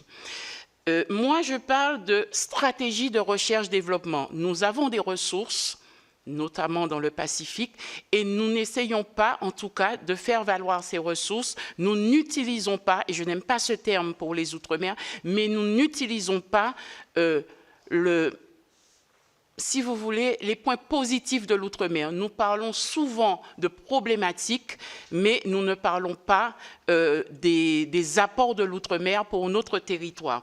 Quand je parle de stratégie recherche-développement, nous avons des ressources. Et dans la niche fiscale, la niche parlementaire, du RDPI jeudi prochain, nous parlerons d'une ressource de la Guyane notamment. Et donc, le sénateur Patient, mon collègue, souhaite que nous avancions sur ce sujet. Donc, nous en reparlerons jeudi prochain. Mais quand je parle de stratégie de recherche-développement, je pense que c'est le maillon faible dans les Outre-mer. Nous connaissons nos ressources, nous savons que nous avons des ressources, mais nous n'arrivons pas à valoriser ces ressources. Donc, il faut nous aider, et notamment pour la coopération régionale, à valoriser ces ressources de façon que nous puissions exporter nos valeurs. Voilà, moi, sur l'enjeu coopération régionale, c'est ce que j'aurais à dire. Vous avez parlé d'ingérence, les collègues ont parlé d'ingérence étrangère, d'enjeux institutionnels, et nous y sommes, puisque l'attaque sur le Venezuela a bien montré que nous sommes tout proches de ces attaques. Et donc, nous aimerions, en tout cas, dans les territoires ultramarins, avoir ce retour du gouvernement quand il y a ce genre d'attaque et que nous nous sentions un peu, et pas un peu, mais concernés, et en tout cas qu'il y ait la maîtrise de nos territoires en sachant que l'international n'est pas si loin. Voilà, merci pour vos réponses. Merci. Donc, je vais vous proposer, Madame la Ministre, si vous voulez répondre sur ces 4 interventions, et puis après, nous poursuivrons avec les questions des autres collègues. Merci beaucoup, Madame la Présidente. Madame la Ministre, écoutez, merci beaucoup de ce que vous avez dit, parce que j'essaie de renverser la vapeur. Je dis, je vais continuer à le dire, les Outre-mer, le ministère des Outre-mer, ce n'est pas un ministère social, c'est un ministère de souveraineté. Ah ben, ça change tout dans le discours. Et dans la stratégie que vous appelez de vos voeux. Pas la même chose. Pas du tout la même chose. Qu'est-ce que je constate, très brièvement? C'est que moi, je suis issue d'un département de la banlieue parisienne, le Val d'Oise, qui connaît des difficultés, département le plus jeune de l'Hexagone, qui a besoin aussi d'investissement, etc. Bon, quand on se pose la question et qu'on essaye de venir en soutien des collectivités de ce qui se fait, on part de problématiques et puis on décline une stratégie. Quand il s'agit des Outre-mer, c'est la question récurrente, ça coûte. Combien ça coûte? Non, pas comme ça. C'est quel objectif on poursuit, quelle stratégie on décline, et ça coûte ce que ça coûte. Parce que Si un objectif, c'est précisément, à terme, d'ailleurs, pour réduire les coûts. Quand on parle de développer l'économie locale, effectivement, de nous saisir de cette question des filières stratégiques, c'est pour qu'on puisse donner la capacité à ces territoires de s'auto-organiser aussi sur ce sujet, pour éviter les discussions, effectivement, de ministère social. Donc là-dessus, alors là, je serai complètement au rendez-vous, parce que ça m'agace. Ça m'agace. Donc, souveraineté. C'est un ministère de souveraineté énergétique, territoriale, sécuritaire aussi. L'actualité nous le montre quand même, ce qui se passe. Donc on a tout intérêt à le présenter comme ça, parce que sinon, effectivement, on continuera à tourner en rond. Et donc je suis tout à fait favorable à ce que vous dites, c'est-à-dire à ce qu'on puisse se saisir la question du positionnement stratégique de la France. Il ne suffit pas de dire deuxième puissance maritime, etc. Mais qu'est-ce qu'on en fait? À quoi ça nous sert demain et pour l'avenir dans le monde dans lequel on vit, qui est quand même relativement dangereux. Donc, première étape, c'est effectivement de pouvoir poser les mots. Souveraineté alimentaire, bien sûr. Donc, vous savez que l'État structure son action là-dessus. La question énergétique, bien sûr. Et on va poser quelques jalons avec le Premier ministre bientôt sur le sujet. Le numérique aussi, par exemple. Il faut qu'on puisse se saisir de cette question, parce qu'il y a des infrastructures largement à développer. Le spatial, l'écotourisme, etc., etc. Le fameux réflexe ultramarin, Madame la ministre, que vous connaissez bien. Je vous remercie de ce que vous avez conduit lorsque vous étiez aux responsabilités et qui, effectivement, s'est un petit peu perdu en cours de route. Voilà, donc je me permets de récupérer cet héritage et d'essayer de le faire vivre à mon tour, parce que je pense que, voilà, il faut bien commencer. S'il faut commencer, il faut bien commencer. Et donc, je partage. Alors, il faut décliner ensuite. C'est-à-dire qu'une fois qu'on a dit ça, il faut passer aux actes. Vous êtes en train de conduire des travaux importants. Je vous remercie de vous saisir de ça, parce que je ne l'ai pas beaucoup entendu jusque-là. Je voudrais aussi que l'Assemblée nationale puisse poursuivre. Il faut qu'il y ait une convergence des luttes, si vous permettez cette expression, entre ce que les parlementaires disent et font et ce que l'exécutif veut ensuite décliner. Ça, c'est une vraie force. Moi aussi, j'ai besoin de soutien au poste qui est le mien. Et donc, je vous remercie de vous saisir de ça. Vous allez lancer des auditions, vous allez entendre des choses, et à la fin des fins, vous allez produire un travail, des propositions, et je le sais que vous le faites à chaque fois avec beaucoup d'exigence, beaucoup de sérieux, donc ça va me servir. Un travail qui, moi, va beaucoup me servir. Et n'hésitez pas, dans le cadre de ces travaux, d'ailleurs, à m'inviter aussi, si vous le voulez bien, qu'on fasse un point et que je puisse porter ça avec vous. Et vous avez raison de dire que un des biais de ce sujet, l'aéroport de Saint-Pierre. Merci d'avoir rappelé que je n'y étais pas, c'est totalement le vrai. Mais malheureusement, je peux vous dire que le ministère n'avait pas été consulté. C'est totalement anormal, totalement inacceptable. Quel que soit l'arbitrage final d'ailleurs. Mais au moins que la discussion puisse avoir lieu. C'est éminemment stratégique pour le territoire. C'est une décision qui emporte des conséquences politiques à la fin. Donc ça n'est pas normal. Et donc on en revient à ce qu'on a dit, c'est ce fameux réflexe, etc. Mais je peux vous dire, je ne sais pas comment le présenter, mais que je suis un boulet pour mes collègues. Non, mais parce que c'est comme ça oui, c'est comme ça qu'on avance. Ils savent très bien. Mon collègue Vincent Jeanbrun, par exemple, avec qui j'ai commencé à discuter parce que la question du logement est arrivée, il a ce réflexe et on travaille ensemble. Et donc avant d'acter, de décider, etc., il me passe un coup de fil, on se voit, les équipes se parlent. Bon, il faut le décliner. Je vais voir mon collègue Laurent Nunez, à qui aussi je vais demander qu'on puisse travailler ensemble. Il y a la question de Mayotte, là, qui est très urgente. Comment on fait, etc. Donc voilà, c'est en ce sens que je disais, je tirais la manche de tout le monde pour me rappeler au bon souvenir de tout le monde. Voilà, donc, mais ils ne sont pas surpris, ils me connaissent, et donc j'espère bien avancer là-dessus. Et donc, moi, j'aimerais réarbitrer le sujet, Madame la Ministre, sur ce sujet. Au moins réexaminer et comprendre ce qui a fait que la décision a été prise dans ce sens. Et donc, je le ferai. Et je ne manquerai pas de vous dire ce qui en ressort, comment la décision s'est construite. Et si on a la possibilité de rouvrir le sujet, évidemment, je m'engouffre avec vous. Madame la sénatrice Lopez,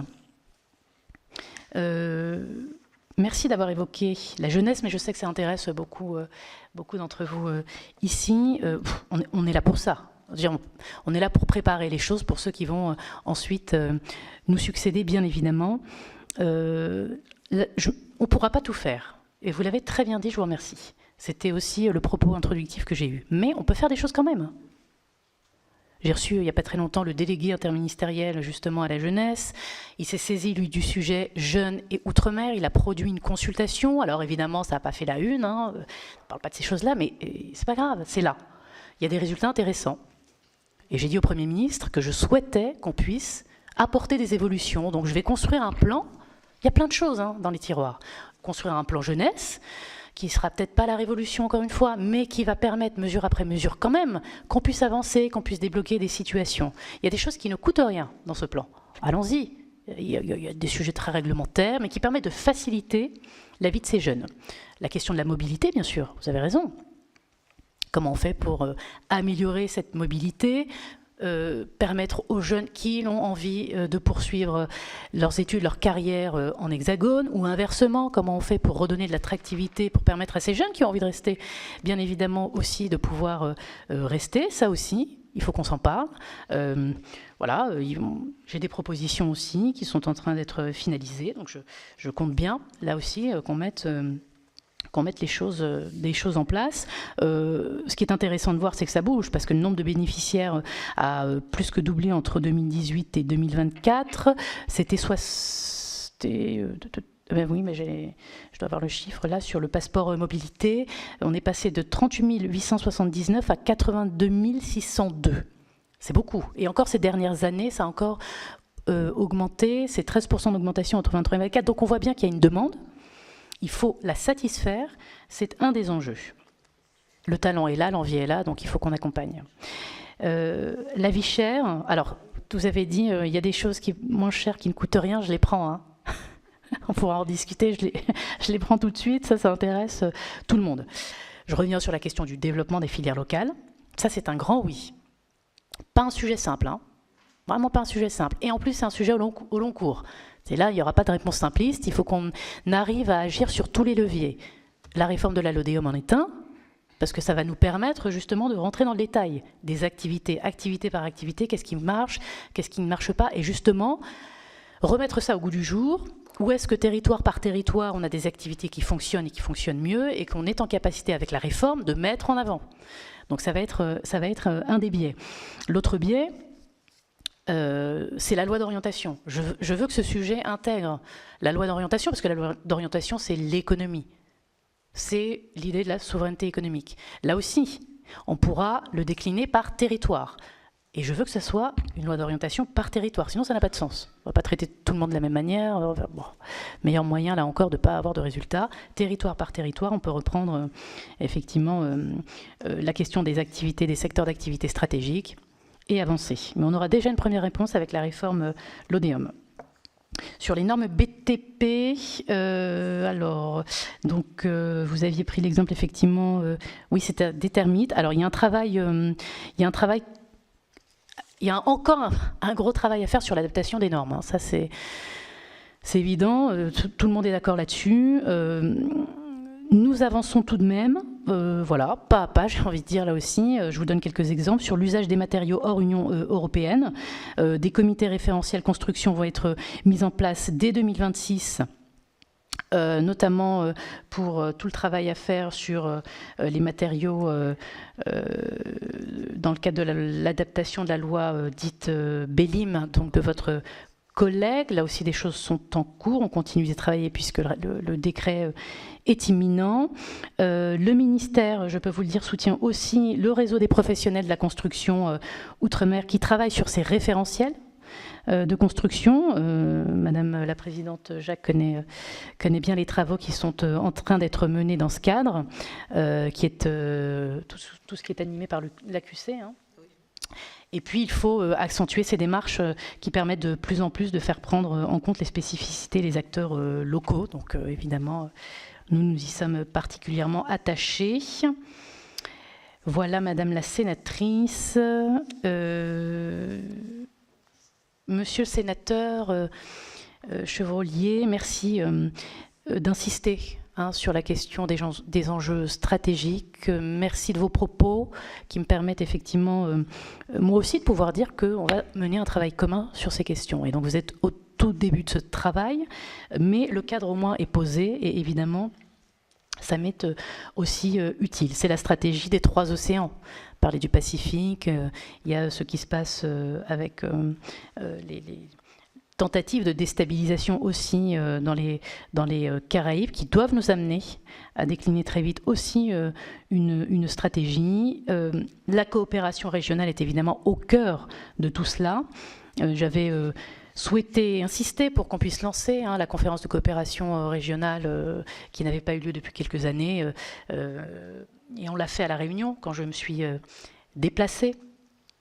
Et on a vu et les ambitions et l'envie de travailler. Et la question, c'est toujours de savoir comment on arrive à basculer dans l'action maintenant. Parce qu'il y a beaucoup de choses, ce que vous disiez, Madame la Ministre, c'est qu'il y a beaucoup de choses, il y a l'envie, mais après, comment concrètement on arrive à décliner. Donc c'est le travail qu'on va continuer à mener. Pour vous donner un exemple, en lien avec la jeunesse, parce qu'on en a parlé, on avait discuté alors de la mobilité des jeunes, et il y a cette idée qui est émergée d'un Erasmus de l'océan Indien. C'est la mobilité, c'est la coopération entre les différentes régions. Eh bien, allons-y. Donc là, on est en train d'y travailler. On a mis tout le monde autour de la table pour savoir comment on pouvait organiser cet Erasmus de l'océan Indien, qui est un premier pas aussi vers plus de coopération en faveur des jeunes. Voilà, donc on prend des choses très concrètes. Il y a des sujets j'ai envie de dire, plus difficile. La coopération en matière sécuritaire, par exemple, c'est encore un autre volet qui, lui, va mobiliser des arbitrages plus importants. Mais c'est pas grave. Une fois qu'on arrive à mettre le processus en place, c'est le premier pas, justement, vers des actions opérationnelles. Sur la continuité territoriale, c'est vrai que je n'en ai pas parlé. Alors, je sais qu'il y a des ambitions de grandes réformes. Elles me paraissent un peu difficiles, parce que, pour le coup, c'est aussi un sujet un peu clivant dans le contexte politique. Bon, par contre, je pense que là aussi, il y a des choses à faire qui ne sont pas toujours très révolutionnaires, mais qui permettent de changer la donne. En tout cas, moi, je suis très attentive. J'ai rencontré des députés et des sénateurs qui ont posé des questions. Je compte bien leur répondre. En tout cas, si vous le souhaitez, on peut évidemment aussi s'en parler à l'occasion d'une rencontre. Je suis preneuse, encore une fois, de toutes les solutions pour les examiner, dans un premier temps. Madame la sénatrice Nadir, merci beaucoup de ce que vous avez dit. Vous pouvez vraiment compter sur moi. Je suis avocate de métier. Moi, j'ai la défense chevillée au corps. Je pense que c'est ce que je fais le mieux, donc j'irai défendre les Outre-mer. De toutes les façons possibles. Le réflexe Outre-mer, par exemple, c'est aussi la visibilité des Outre-mer dans les médias. Je me suis posé la question de qu'est-ce qui fait que quand on allume son téléviseur, par exemple, on a quand même du mal. Ou alors c'est à des heures très tardives, où les gens dorment plutôt qu'ils ne regardent la télé. Bon, il y a une convention qui avait été signée avec le monde de l'audiovisuel public, c'était il y a quelques années déjà. Il faut l'actualiser, par exemple. C'est une nécessité. Vous voyez ? Ça, c'est quelque chose qui ne va pas non plus... Mais c'est un premier pas, rendre visible, parler. Et parler d'une certaine manière, vous l'avez dit aussi. Il y a des atouts. Il y a un intérêt, parler des Outre-mer comme étant un élément de puissance. À l'heure de la domination, effectivement, des volontés d'impérialisme, etc. Qu'est-ce que fait la France de ces Outre-mer, justement ? En plus de tout ce qu'on pourrait faire sur le plan économique, sur le plan justement du vivier de la jeunesse, etc. Ne pas en parler que par le biais des crises, des difficultés. Les crises, tous les territoires en connaissent, hexagonaux aussi, j'en ai parlé tout à l'heure me concernant, on pourrait le décliner à l'infini, tout ça. Donc, dans le discours, effectivement, je pense qu'on peut faire ça en commun, ce qui nous permettra de franchir des étapes. Valoriser les ressources, oui. Je pense qu'il y a quelque chose à faire.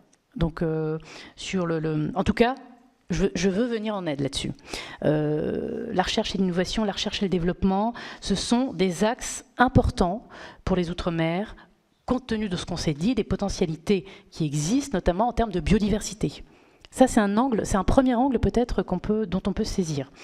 Donc les opportunités ensuite qui sont liées à des systèmes alimentaires, j'ai envie de dire résilients, ça existe. Tout ce qui concerne la pharmacopée, tout ce qui existe sur les marchés de niche, etc. Tout ce qui est à très forte valeur ajoutée, ça existe. la DGOM, aujourd'hui, dans le cadre d'un groupe de travail recherche en Outre-mer, a travaillé à une feuille de route. C'était une recommandation, vous vous souvenez, de la Cour des comptes, 2024, je crois. Voilà, cette feuille de route, elle sera prochainement présentée. Je pourrais, Madame la sénatrice, vous convier pour qu'on puisse en parler dans le détail. Mais il y a vraiment, effectivement, là, une déclinaison de secteurs, je pense vraiment à la biodiversité notamment, sur lesquels on peut venir en soutien en matière de recherche. Merci. Nous allons poursuivre nos questions avec Dominique Théophile, suivi d'Annick Pétrus et d'Evelyne Renaud-Garabédian. Bonjour Madame la Ministre, vous avez décliné les fiches d'action, on les connaît, ce sont les mêmes depuis 20 ans. Mais que voulez-vous, c'est la difficulté et la complexité de ce ministère des Outre-mer. À mon avis, c'est le ministère le plus complexe. 11 territoires différents, avec des particularités que l'on connaît, même quand il s'agit, on parle de territoire, ce qui pourrait nous rapprocher, c'est la Martinique, encore que la Guadeloupe est archipel. Oui. Donc vous voyez, et donc quand on a sur 10 ans 10 ministres, et qu'on parle de complexité, et qui dit complexité, on parle de méthode, d'ordonnancement. Comment voulez-vous que nous puissions avoir une stabilité dans ce schéma, je vais dire, pour pouvoir faire du développement? Les seules chances que nous pouvons avoir, c'est créer un cadre, le cadre institutionnel. Beaucoup ont dit, il y a des années, que ce n'était pas la priorité quand on parlait des problèmes, c'est-à-dire la délinquance, ça. Ce n'est pas l'urgence. Mais si nous ne faisons pas le nécessaire sur le cadre institutionnel, les fiches d'action là que nous parlons, dans 50 ans, on aura les mêmes fiches. Il faut changer de paradigme. Je prends au mot ce que vous avez dit. Changer de paradigme, c'est construire le cadre. C'est construire le cadre. Et c'est le cadre institutionnel, donc c'est mon intervention qui concerne ce cadre et l'état d'avancement du processus d'évolution institutionnelle de la Guadeloupe, en l'occurrence. J'étais présent le 19 décembre 2026, vous avez eu l'ensemble des parlementaires et plus pour discuter. Malheureusement, et dans tout territoire, dans tous les pays du monde, à l'approche des élections, il y a, excusez du terme, des petits malins qui veulent, je veux dire, faire brouiller un peu les cartes pour s'afficher. Donc, il faudrait aussi que nous fassions attention dans les périodes pour pouvoir agir sur ces questions-là.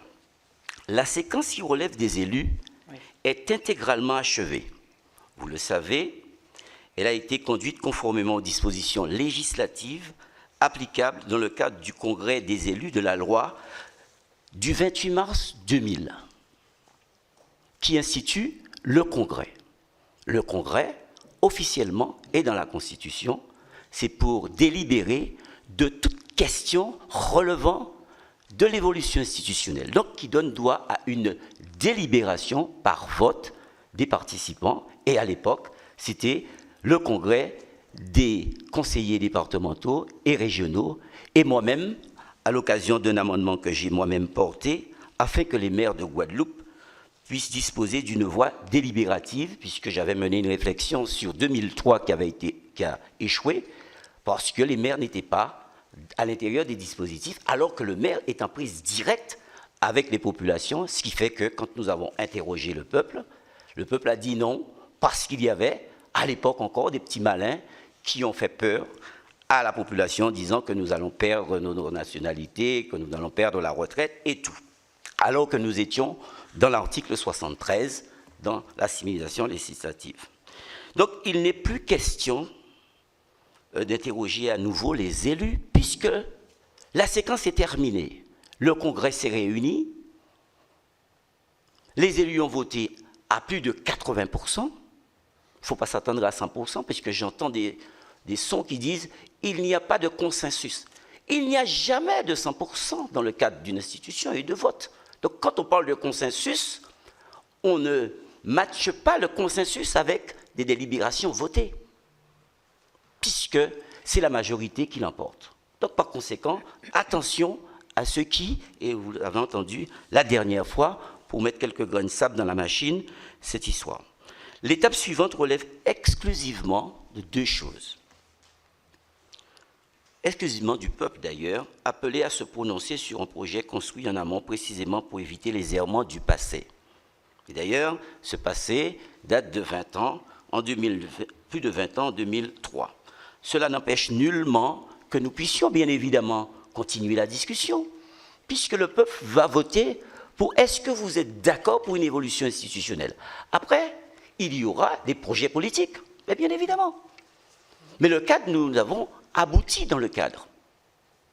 Qu'est-ce que nous voulons partager comme prérogative entre cela, sur la santé, qu'est-ce que nous voulons prendre, sur l'environnement. Bref, c'est un exercice que d'autres territoires ont fait déjà. La Nouvelle-Calédonie, le Pacifique, et bref. Donc, nous en sommes là. Attention, Madame la Ministre, à ces discussions et parfois des rendez-vous un peu de groupe. Le déclenchement de cette consultation relève du président de la République, dont le mandat s'achève dans quelques mois.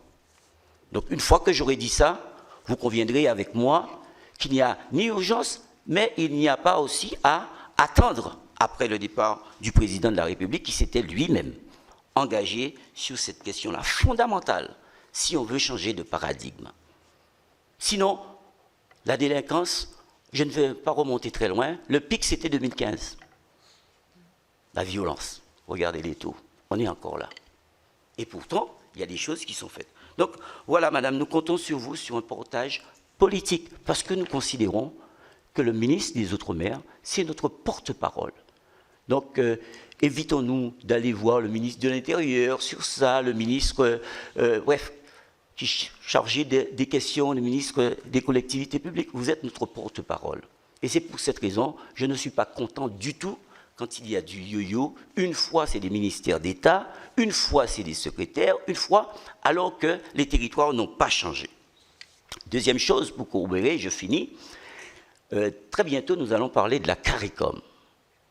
Et il y a un lien profond entre la discussion qui va parler de la CARICOM et notre évolution institutionnelle, puisque nous sommes dans un bassin caribéen. Donc il faut ouvrir le marché, parce qu'il faut faire du développement économique. Et nous avons commencé à le faire. La Martinique a obtenu son intégration, je vais dire, en tant que membre associé. La Guadeloupe a déposé son dossier. Ce n'est pas encore décidé, mais il y a très bientôt une opportunité pour que ça aille vite, puisque nous allons nous prononcer sur l'intégration de la Caraïbe et puis sur ce qu'on appelle l'humilité et sur les questions avec la France. Donc au niveau du pays, c'est la France qui va sceller le sort de tous ces pays qui souhaitent entre la Guadeloupe, la Martinique et la Guyane pour leur intégration. Donc je souhaite aussi que vous puissiez faire un portage politique là-dessus lors des discussions. Je vous remercie. Merci, chers collègues. Sans plus tarder, je passe la parole à notre collègue Annick Petrus. Merci, Madame la Présidente. Madame la Ministre, merci de votre présence et de votre feuille de route. Mes collègues ont parlé ce matin de beaucoup de points qui, généralement, sont souvent à l'ordre du jour des réunions avec les Outre-mer. J'ai choisi ce matin de me concentrer sur un point qui est omniprésent sur mon territoire et qui est très gênant. Vous n'êtes pas sans savoir que Saint-Martin est confronté à de multiples défis sociaux, administratifs et de cohésion qui appellent des réponses rapides et très opérationnelles. Plusieurs sujets structurants justifieraient à eux seuls un échange approfondi, mais nous les aborderons lors de notre prochain rendez-vous bilatéral, Madame la Ministre. Je souhaite également rappeler ici que j'ai récemment pu échanger au Sénat à sa demande avec son Excellence l'ambassadeur de Saint Kitts et Nevis, M. Doyle, dans un esprit utile et constructif, notamment sur les enjeux de coopération régionale dans la Caraïbe. Cet échange rappelle une réalité sur une île partagée. Les trajectoires familiales et administratives traversent les frontières de fait et les rigidités ou les angles morts produisent très souvent des situations humaines et juridiques complexes, parfois très insupportables pour ceux qui les vivent. Dans le cadre de cette audition, je souhaite me concentrer sur un point très concret, particulièrement sensible sur le terrain, la situation de personnes nées à Saint-Martin qui se trouvent sans solution administrative stabilisée et sans document d'identité reconnu localement ou ailleurs d'ailleurs. On parle parfois de nini. Les acteurs associatifs attirent toutefois l'attention sur le caractère potentiellement stigmatisant de l'expression. On évoquera ici plutôt des personnes sans nationalité déclarée ou sans identité reconnue, parfois assimilées à tort à l'apatride. Le constat de terrain est clair, des personnes nées à Saint-Martin ou durablement présentes disposent parfois d'un acte de naissance, mais celui-ci ne suffit toujours pas à établir une identité complète. Par méconnaissance des règles, par accumulation d'obstacles et par renvoi entre guichets, elles se retrouvent dans une impasse administrative. Les conséquences sont très concrètes: impossibilité de s'inscrire, de travailler, de sécuriser un parcours, de faire valoir des droits élémentaires. Madame la ministre, au-delà des principes, le sujet appelle une méthode d'action publique. D'abord parce que la précarité peut être extrême, y compris pour des personnes âgées, ce qui illustre l'impasse sociale créée par l'absence de solutions administratives stabilisées. Ensuite, parce qu'il existe aussi un enjeu de cohésion et d'ordre public. Lorsqu'aucune perspective d'insertion n'est ouverte, la situation se dégrade pour les personnes concernées comme pour la société. Enfin, je veux insister sur une piste très opérationnelle. Lorsqu'une personne se présente à l'administration, elle devrait pouvoir bénéficier d'un enregistrement qui ouvre une procédure claire avec un délai raisonnable de traitement et une orientation lisible. Cela suppose aussi d'améliorer sur le terrain les modalités d'enregistrement et d'accès à l'état civil en tenant compte des obstacles liés à la précarité. Ces situations entraînent des ruptures d'accès aux droits, et pas seulement des ruptures, certains n'ont jamais eu accès à aucun droit, et alimentent un profond sentiment d'abandon alors même que ces personnes sont nées sur le territoire. Madame la ministre, je voudrais vous poser 3 questions très directes. Reconnaissez-vous l'existence de ces impasses administratives à Saint-Martin et quelle doctrine l'État applique-t-il aujourd'hui pour qualifier et traiter ces situations? Qui est le chef de file pour traiter ces dossiers de bout en bout? Afin d'éviter leur renvoi entre guichets, il conviendrait que le préfet dispose d'instructions claires et des leviers nécessaires pour s'en saisir immédiatement. J'avais d'ailleurs eu un échange sur ce sujet avec votre prédécesseur. Pouvez-vous vous engager sur une méthode et un calendrier, un pilote identifié, une doctrine écrite, des délais de traitement et un plan d'action partagé avec les acteurs locaux sous l'autorité du préfet afin que l'État se mette en mouvement sans délai et que ces 60 personnes répertoriées sur le territoire retrouvent un semblant de dignité? Je vous remercie. Nous allons poursuivre avec notre collègue Evelyne Renaud-Garabédian, puis Stéphane Froissin. Merci Madame la Présidente. Madame la Ministre, sénateur des Français de l'étranger, je n'avais pas la connaissance des problèmes rencontrés par l'outre-mer. C'est pour ça que j'ai participé à une proposition de loi du sénateur Lurel sur la vie chère et je me suis rendu compte qu'il y avait énormément de similitudes avec la situation des Français de l'étranger. J'ai demandé à participer à une commission d'enquête sur la constitution des marges des distributeurs pour essayer de comprendre quelle était la formation des prix. Et j'ai demandé à ce qu'on ait une audition spécifique sur la situation des Outre-mer. Les écarts de prix que vous avez soulevés tout à l'heure viennent en partie, un surcoût qui vient notamment de la longueur et de la complexité des chaînes d'approvisionnement, puisque comme vous le savez, ça peut comporter une quinzaine de différentes étapes entre le transport maritime ou aérien et jusqu'à l'arrivée chez le distributeur, générant des frais d'approche qui sont que jamais répercutés ailleurs, elles sont toujours répercutées sur le consommateur final. Une étude du Sénat a montré qu'en Martinique, ces frais représentaient 15,7%. Le projet de loi Vicher qui a été étudié au mois d'octobre a évoqué la possibilité d'un mécanisme de compensation de ces frais d'approche, mais pas suffisamment ciblé, pas suffisamment contrôlé et sans aucune certitude que ces diminutions seront répercutées sur le prix final du consommateur. Donc je voudrais savoir quelle était votre stratégie du gouvernement pour réduire le coût du fret et de la logistique sur les biens essentiels de consommation dans les Outre-mer et garantir une baisse du prix. Le deuxième thème que je voulais aborder avec vous, c'était celui de l'octroi de mer, qui lui aussi, en 2023, le Conseil interministériel des Outre-mer a reconnu la nécessité de le faire évoluer, ce dispositif. En 2024, la Cour des comptes, dans un rapport spécifique sur l'octroi de mer, a souligné son manque de transparence et son impact, malheureusement, sur les prix. Et en 2025, sur le projet de loi sur la vie chère, nous pensions qu'il allait être intégré, il n'y a pas été intégré. Est-ce que vous envisagez une réforme de l'octroi de mer? Merci de vos réponses. Merci. Stéphane Foissin. Oui, Madame la Ministre, merci pour votre présence et je voulais saluer le travail que vous avez effectué depuis que vous êtes arrivé à votre ministère. Je voulais intervenir sur le POSEI. Vous savez que j'ai fait une intervention il y a quelques mois au niveau des questions au gouvernement sur ce POSEI. Vous n'êtes pas sans savoir que la Commission européenne envisage de fondre le POSEI dans des fonds structurels généraux qui supprimeraient de facto son statut de programme distinct. Et c'est ce qui ennuie un petit peu les élus ultramarins. Ça provoquerait d'abord une mise en péril de la viabilité économique de nombreuses filières, une hausse immédiate des prix des produits alimentaires. Dans le cadre de la vie chère, ça risque d'être une problématique, un recul dramatique pour la souveraineté alimentaire de l'île. Ce POSEI n'a pas été augmenté depuis plus de 15 ans.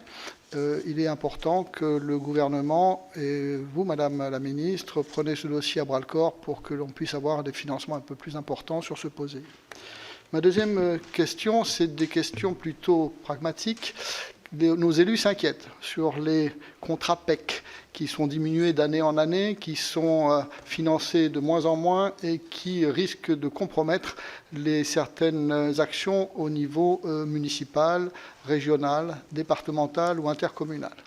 Ces PEC, chez nous, sont importants. Nous avons, je vous le précise, la commune dont je suis issu, nous avons 52% de chômeurs. Ce n'est pas la même chose que sur le plan métropolitain, où vous avez parfois entre 5 et 6%. On a une moyenne à La Réunion de 33%. Je ne parle pas des autres territoires qui doivent souffrir des mêmes problématiques. Sur les budgets des collectivités également, une inquiétude dans le cadre du budget 2026 sur les financements qui interviennent auprès des différentes collectivités, savoir si ces fonds et ces budgets seront maintenus. Le troisième point pragmatique, c'est l'aéroport de Pierrefonds. C'est Saint-Pierre aussi, mais Saint-Pierre de la Réunion, où nous avons un aéroport en difficulté, avec près entre 3 et 6 millions de déficit, et qui cherche effectivement un développement sur la région océan Indien, qu'il faut accompagner et aider pour qu'il puisse s'en sortir. C'est un élément important sur le territoire de la Réunion et très structurant. Je voudrais aussi, en avant-dernier point, vous parler des eaux du Grand Sud, les eaux des mers du Sud, où effectivement on a besoin d'une souveraineté de la France dans ces eaux. Les Russes viennent pêcher chez nous, les Chinois, énormément de bateaux, donc il est important que, vous avez parlé de politique hauturière tout à l'heure, il est important qu'on puisse avoir une surveillance de ces eaux afin que nous ne soyons pas pillés et que la Réunion garde une certaine souveraineté sur ces eaux. C'est important et Mayotte aussi est concernée bien évidemment par cette problématique. Je voulais aussi vous dire que la continuité territoriale est importante pour nos territoires. La Corse, c'est 250 € par habitant de continuité territoriale. L'outre-mer, c'est 16 € par habitant. Donc il y a un vrai décalage entre la Corse et les Outre-mer. Alors, certes, on est plus nombreux, parce qu'ils sont 300 000 à peu près en Corse. On est peut-être plus nombreux, mais on a un véritable problème d'approvisionnement, et d'où la vie chère qui a été évoquée précédemment par Madame la sénatrice qui l'a évoqué juste avant moi. Donc c'est important que l'on parle de cette continuité territoriale et que l'on puisse avancer sur les financements. Merci Madame la ministre. Voilà, je vous laisse la parole, Madame la ministre. Merci beaucoup, Madame la Présidente. Monsieur le sénateur Théophile, oui, alors 10 ans et 10 ministres, évidemment, ça n'est réjouissant pour personne. Je vous propose qu'il n'y ait pas de 11e ministre, alors. Dans ces cas-là, évidemment, il faut de la stabilité. Mais alors, je vais vous dire, ce qui compte, d'abord, c'est l'énergie, l'envie de faire et la vision. Et ça ne dépend pas du grade, l'éventualité d'être ministre d'État ou pas. En 3 mois, j'ai réussi à corriger la trajectoire du budget. Peut-être aussi l'atout d'avoir été parlementaire et donc de bien connaître les mécanismes, la couture, la dentelle et la manière dont tout ça fonctionne. Il y a des feuilles de route en préparation sur beaucoup de sujets de fond. Et puis, il y a aussi ce qui s'est passé avec la Calédonie, qui a permis d'aboutir à un accord global. Donc il y a des choses très concrètes. Vous voyez, ça ne dépend pas de savoir si on est 3e, 10e, 15e membre du gouvernement. Je crois que je suis 13e, et donc j'espère que ça portera chance. En tout cas. Non, mais je veux le dire parce que... Oui, vous avez raison, monsieur le sénateur, mais ça c'est encore... Vous avez raison, ça c'est encore autre chose. Je me bats pour que, à travers toutes les actions qu'on peut mener ensemble, on reprenne du poids, que le ministère des Outre-mer reprenne du poids. Ça passe par des choses qui ne se voient pas. Hein. Par exemple, je voudrais reprendre la main sur les PIT. C'est tout à fait anodin, mais la question budgétaire, la manière dont les finances sont conduites, c'est un sujet essentiel, qui ne se voit pas, mais c'est un sujet essentiel. Donc j'essaie de rapatrier, par exemple, pour ne rien vous cacher, les PIT au sein du ministère des Outre-mer, qui pour la plupart donc, dépendent en dehors du PIT Mayotte qu'on a créé, qui a été un combat aussi, dépend du ministère de l'Intérieur. Bon ben voilà, ça passe aussi par ce genre de choses, en plus des actions de fond. Enfin, en tout cas, vous pouvez compter sur moi. Voilà ce que je voulais dire, monsieur le sénateur. Un des sujets, aussi en 3 mois, ça a été d'ouvrir des groupes de travail sur l'évolution institutionnelle. Ça n'est pas rien. Et vous l'avez dit. Le président de la République m'a confié cette mission. Il a identifié trois territoires qui étaient les plus mûrs, les plus matures sur le plan politique. Et votre territoire en fait partie. Je vous remercie de votre présence à l'occasion de cette réunion que nous avons menée ensemble, cette première réunion d'ouverture qui va permettre maintenant de se projeter. Parce que l'idée, ce n'est pas d'amorcer le travail et puis de se dire on va encore attendre, on va se mettre en pause parce qu'il n'y a pas d'unanimité, mais quand même, en réalité, à la fin des fins, moi, ce que je constate de cette réunion, c'est qu'il y a quand même un consensus pour ouvrir le sujet. Alors, il peut y avoir des divergences sur la méthode ou sur le calendrier, mais il y a quand même un consensus pour avancer. Moi, c'est ce que je retiens. Donc, il n'y aura pas de blocage. Il n'y aura pas de mise en suspens, monsieur le sénateur, je vais vous le dire. L'idée est bien d'avancer. Je vous réunirai février, tout début février. La date n'est pas encore tout à fait fixée, effectivement, mais je vous réunirai pour avancer. On reparlera de la méthode, évidemment, c'est important, mais on mettra un premier sujet sur la table, de fond. Bon, moi, j'avais pensé à la question européenne, par exemple, elle est importante. On peut démarrer à partir de ça, voilà. Mais s'il faut aller assez vite, il n'y a pas de difficulté nous concernant. Je veux dire, on sait l'importance du travail qui va être mené. On sait ce que ça représente aussi pour la population. Elle sera amenée à se prononcer. C'est elle qui décidera in fine. Mais il faut qu'on pose ces jalons. Je crois que c'est attendu. C'est attendu de longue date. Il y a un changement qui existe aujourd'hui. J'ai une expression, moi, c'est une de mes expressions favorites. Il vaut mieux prendre le changement par la main avant qu'il vous prenne par le cou. Bon, bah voilà. Moi, je pense qu'il vaut mieux qu'on accompagne ce changement, qu'on pose les bonnes questions, qu'on essaie d'apporter les meilleures solutions et qu'on accompagne. Donc, on accompagnera à partir de début février. On posera un premier sujet sur la table, on essaiera d'échanger. Et puis, on essaiera d'enjamber les élections municipales. Vous l'avez dit, effectivement, le problème se pose pour tout, hein, évidemment. Et puis de se retrouver à partir du mois d'avril avec une feuille de route qui sera partagée et qui permettra, peut-être avant la fin d'année, pourquoi pas, de consulter la population. C'est bien l'objectif. Sur la question de la communauté des Caraïbes. on apportera notre plein soutien, monsieur le sénateur, dans le processus diplomatique qui est et juridique, évidemment, aux exécutifs guadeloupéens. Voilà. L'idée, c'est d'apporter le soutien à cette intégration dont vous avez parlé à la CARICOM. Le dossier d'adhésion, si je comprends bien, est en traitement au Quai d'Orsay, à ce stade. Le précédent martiniquais, on se dit qu'il pourra être reproduit en l'adaptant évidemment au territoire guadeloupéen, mais il n'y a pas de difficulté à dire que nous sommes en soutien de la démarche, monsieur le sénateur, et que donc nous allons continuer à suivre ce dossier. Alors, merci. Madame la sénatrice Petrus, effectivement, vous avez évoqué un sujet qui n'est pas simple. Celui alors l'expression est vraiment malheureuse, des ninis, et donc de ces personnes qui résident à Saint-Martin, qui n'ont pas de document d'identité, qui ne sont pas françaises, qui ne sont pas néerlandaises. Je sais que c'est une cause que vous soutenez depuis très longtemps. C'est une situation complexe. Vous avez des personnes qui, bien qu'elles soient nées à Saint-Martin, aujourd'hui ne bénéficient pas d'existence légale parce que leurs parents, pour des raisons diverses et variées, le plus souvent n'ont pas accompli toutes les démarches administratives qui permettent d'avoir ce document d'identité. Bon, c'est une situation qui est difficile pour elles, évidemment, parce que en général, ça va de pair avec une grande précarité, une faible maîtrise du français, et ces personnes en général sont accompagnées par des associations. Ce que dit la préfecture, c'est que les initiatives qui visent à obtenir pour ces personnes une admission exceptionnelle au séjour sont rendues quasi impossibles aujourd'hui, justement parce que les dossiers qui sont présentés ne sont pas complets. Mais c'est lié à ce que je viens de vous dire avant, c'est que vous avez des personnes qui n'ont pas d'acte de naissance, qui en général n'ont pas de document d'identité, qui ont du mal à justifier leur présence.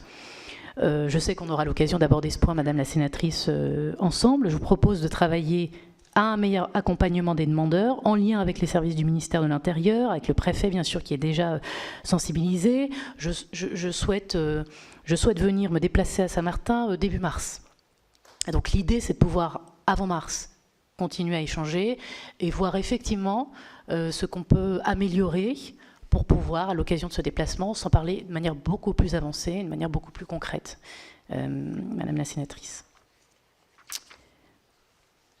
Madame la sénatrice Renaud Garabédian, vous avez évoqué des sujets très concrets qui vont venir assez vite, là pour le coup, dans l'agenda parlementaire. C'est le projet de loi de la vie chère, de lutte contre la vie chère, avec effectivement les problématiques d'octroi de mer et de frais d'approche. C'est l'article 5, c'est le fameux article 5 dont nous avions beaucoup parlé à l'occasion des débats ici même dans cette Chambre. La Commission avait souhaité supprimer l'habilitation qui était donnée au gouvernement pour justement prendre dans un délai d'1 an, souvenez-vous, c'était toute mesure législative pour réduire les frais d'approche sur les produits de première nécessité qui sont importés dans les territoires. J'ai demandé à mes services qu'on puisse... D'abord, nous, on a pris acte de cette suppression. Vous vous souvenez qu'au Sénat, au moment des débats en hémicycle, il n'était pas question pour le gouvernement de revenir. Nous avons respecté ce dont vous étiez convenus. L'idée était de retravailler.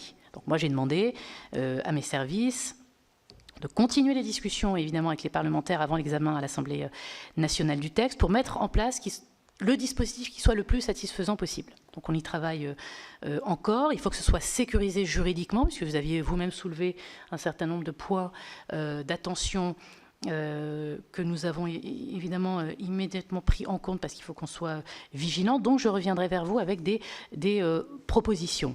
Les parlementaires, moi de ce que je comprends, contestent le dispositif dans lequel en fait l'État n'apporte aucune contribution financière. Ça a été un des points durs.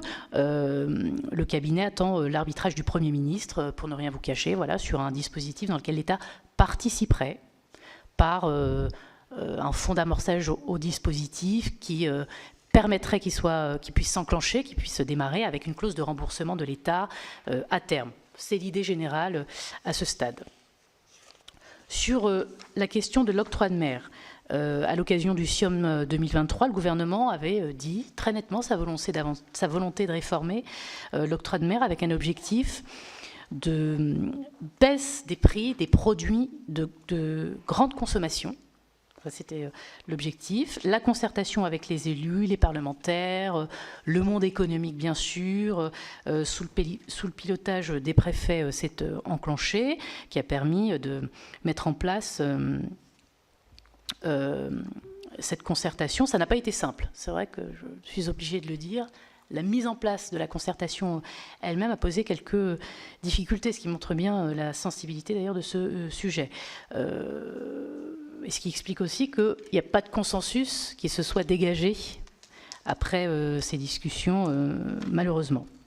Des travaux sur un projet de scénario de réforme ont été menés ensuite en interservice. Alors, permettent pas d'aboutir à une grande réforme, une réforme cathédrale, mais 4 mesures paramétriques sont proposées par amendement en accord avec la DGPPI dans le projet de loi de finances 2026, une mesure d'encadrement du nombre de délibérations qui modifie les taux, une mesure permettant la levée du secret professionnel.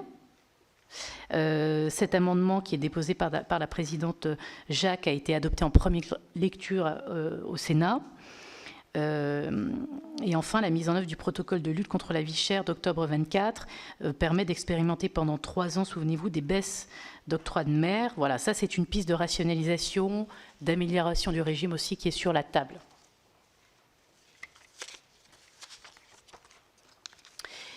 Monsieur le sénateur Foissin, alors pour répondre à toutes vos questions, je vais commencer par effectivement le POSEI, j'en ai dit un mot tout à l'heure. Oui, le soutien est assez mal réparti. Il va falloir procéder, dans le cadre du POSEI, à un rééquilibrage. Ça, c'est une nécessité. Vous avez parlé des inquiétudes des professionnels. Vous avez raison par rapport à la proposition de nouveau cadre financier pluriannuel de la Commission. Ça m'est évidemment remonté. Nous sommes au tout début des négociations sur les sujets, au tout début. Mais il est clair que l'article 349 doit trouver une traduction réglementaire concrète. Voilà. Nous n'accepterons pas que le POSEI soit dilué dans un grand ensemble. La réalité de chaque territoire doit absolument être prise en compte. Donc, il faut que les enveloppes soient sanctuarisées. Ça, c'est vraiment notre objectif. Donc, moi, j'y veillerai, évidemment en lien avec mon homologue en charge de l'agriculture. C'est pour ça que j'ai demandé à mes équipes de pouvoir me préparer un calendrier des réunions qui se tiendront sur le sujet à Bruxelles, pour aller le dire très concrètement. Voilà, il faut qu'on se rende visible, il faut qu'on puisse aller expliquer. Il y a probablement aussi un manque de pédagogie sur ce que représentent les Outre-mer, à la fois pour la France et pour l'Europe. Sur la question des PEC que vous avez soulevée, on a eu ces débats-là effectivement dans le cadre du budget. J'ai été interpellée sur le sujet lorsque je me suis déplacée à la réunion. Je comprends bien l'importance de ce dispositif sur le plan social, de ce que ça permet aujourd'hui dans la Réunion.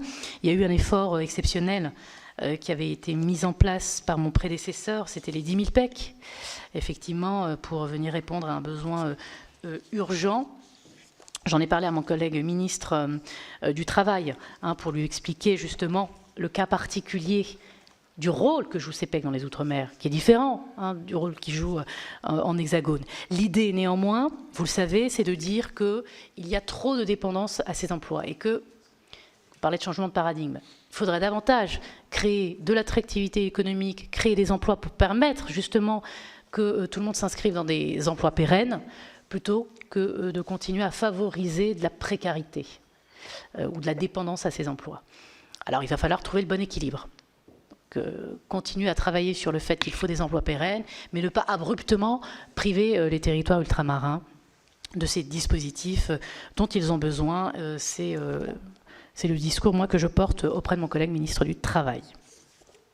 Alors, sur le budget des collectivités, je vous reviens, parce que là, comme ça, je n'ai pas d'éléments, monsieur le sénateur, mais j'ai bien noté le point, évidemment. Sur l'aéroport, C'est vrai que l'aéroport n'accueille plus de trafic passager aujourd'hui. Il y a une question d'équilibre économique qu'il faut absolument qu'on arrive à trouver. Moi, je vais saisir le préfet pour avoir un point complet sur cette question et en parler à Philippe Tabarot, ministre des Transports. Je vais vous dire, hein, il y a des questions d'aéroport un peu partout maintenant sur les territoires. Donc c'est un problème, c'est pas qu'un problème là aussi technique conjoncturel. Il y a un vrai sujet. Donc je lui en parlerai à cette occasion pour voir les solutions qu'on peut dégager.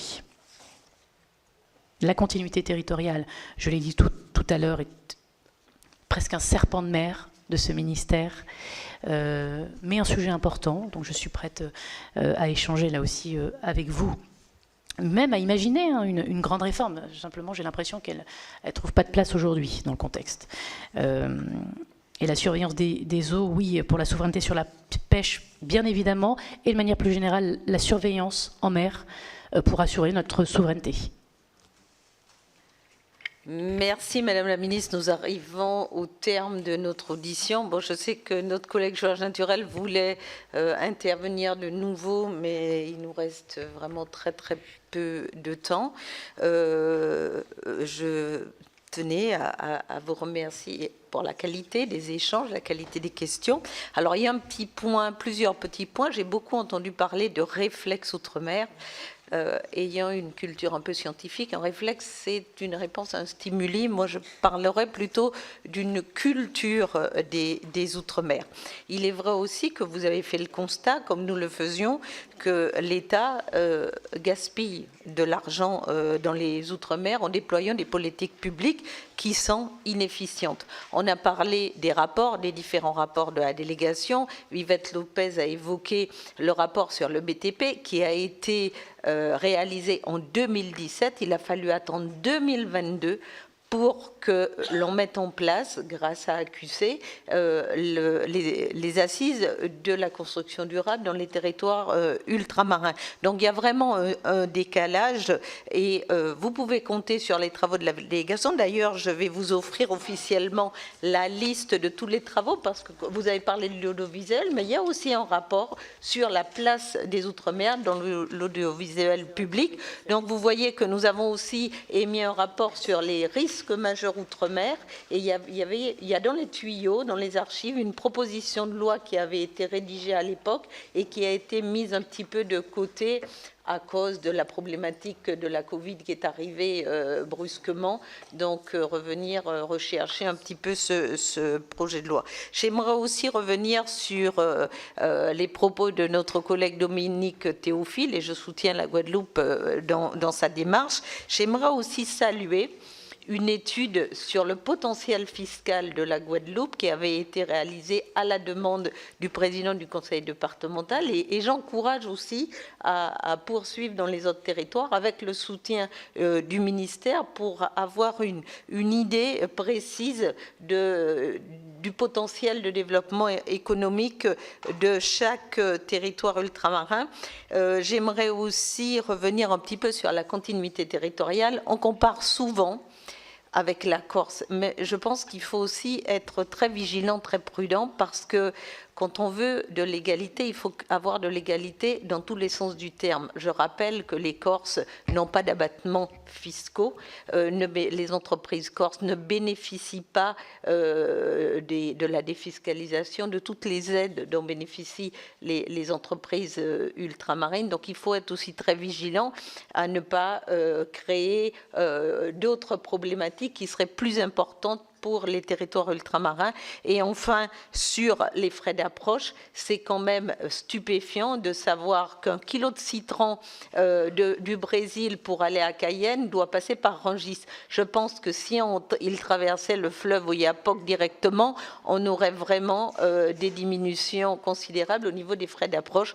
Donc il y a un travail à faire au niveau de la coopération régionale, des échanges commerciaux, bien évidemment dans le respect des normes sanitaires pour préserver nos populations ultramarines, mais je pense qu'il y a de quoi faire et dans l'objectif que la Guadeloupe cherche à intégrer la CARICOM, c'est aussi un point, à mon sens, qui me semble à ne pas négliger. Notamment, vous avez parlé de l'Erasmus dans le bassin océan Indien, mais aussi dans la Caraïbe, l'ouverture sur les États-Unis et sur les autres îles. Nous sommes dans un bassin, nous avons évoqué le tourisme, mais la langue française, elle est en train de se perdre.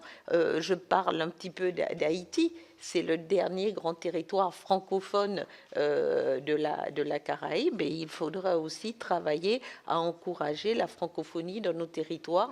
On a parlé des ingérences du développement des ports, des aéroports. Il faut savoir aussi qu'on a dans les territoires juste à côté de chez nous la Chine qui vient développer du port, de l'aéroport, qui seront des concurrents directs à la Guadeloupe et à la Martinique, puisque je pense à la Dominique, et la France pourrait jouer en matière de géopolitique un rôle déterminant. Nous avons la plus grande zone économique exclusive, mais vous avez eu raison de dire qu'est-ce que nous faisons pour aller de Saint-Barthélemy en Guadeloupe. On parle du transport aérien, nous devons traverser 3 espaces aériens étrangers avec les taxes qui vont avec, ce qui renchérit le surcoût des billets d'avion. On parlait de continuité entre la Guadeloupe et Saint-Barthélemy, le billet d'avion tourne autour de 800 voire 900 euros parfois.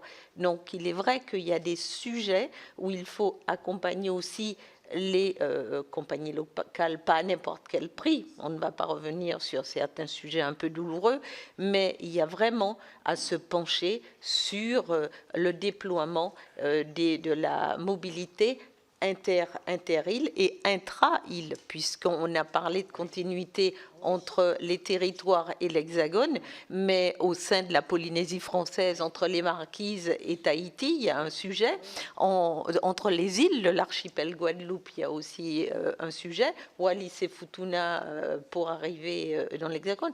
Donc voilà, ce sont des sujets qui sont vraiment qui sont très importants, mais nous avons espoir avec la feuille de route que vous nous avez présenté, vous nous avez assuré de votre soutien. Nous vous assurons aussi de la délégation d'être un partenaire et de vous apporter tous les éléments permettant de développer des politiques publiques qui seront enfin efficientes et qui permettront aux territoires de faciliter leur développement endogène. Parce que, comme le disait Michel Magras, mon prédécesseur, l'État en a besoin, les territoires ultramarins ont besoin d'un État accompagnateur pour leur permettre de développer, pour leur développement endogène et non pas l'inverse, parce que souvent, lorsqu'on s'entend dire on n'a jamais été chez vous, on ne sait pas comment la vie s'organise chez vous, mais nous savons ce qui est mieux pour votre territoire. Cela crée aussi des frustrations et des tensions, donc le rôle aussi, c'est d'apaiser et d'être à l'écoute, et je vous remercie pour enfin la posture que vous tenez vis-à-vis des territoires ultramarins. Merci à vous. Merci.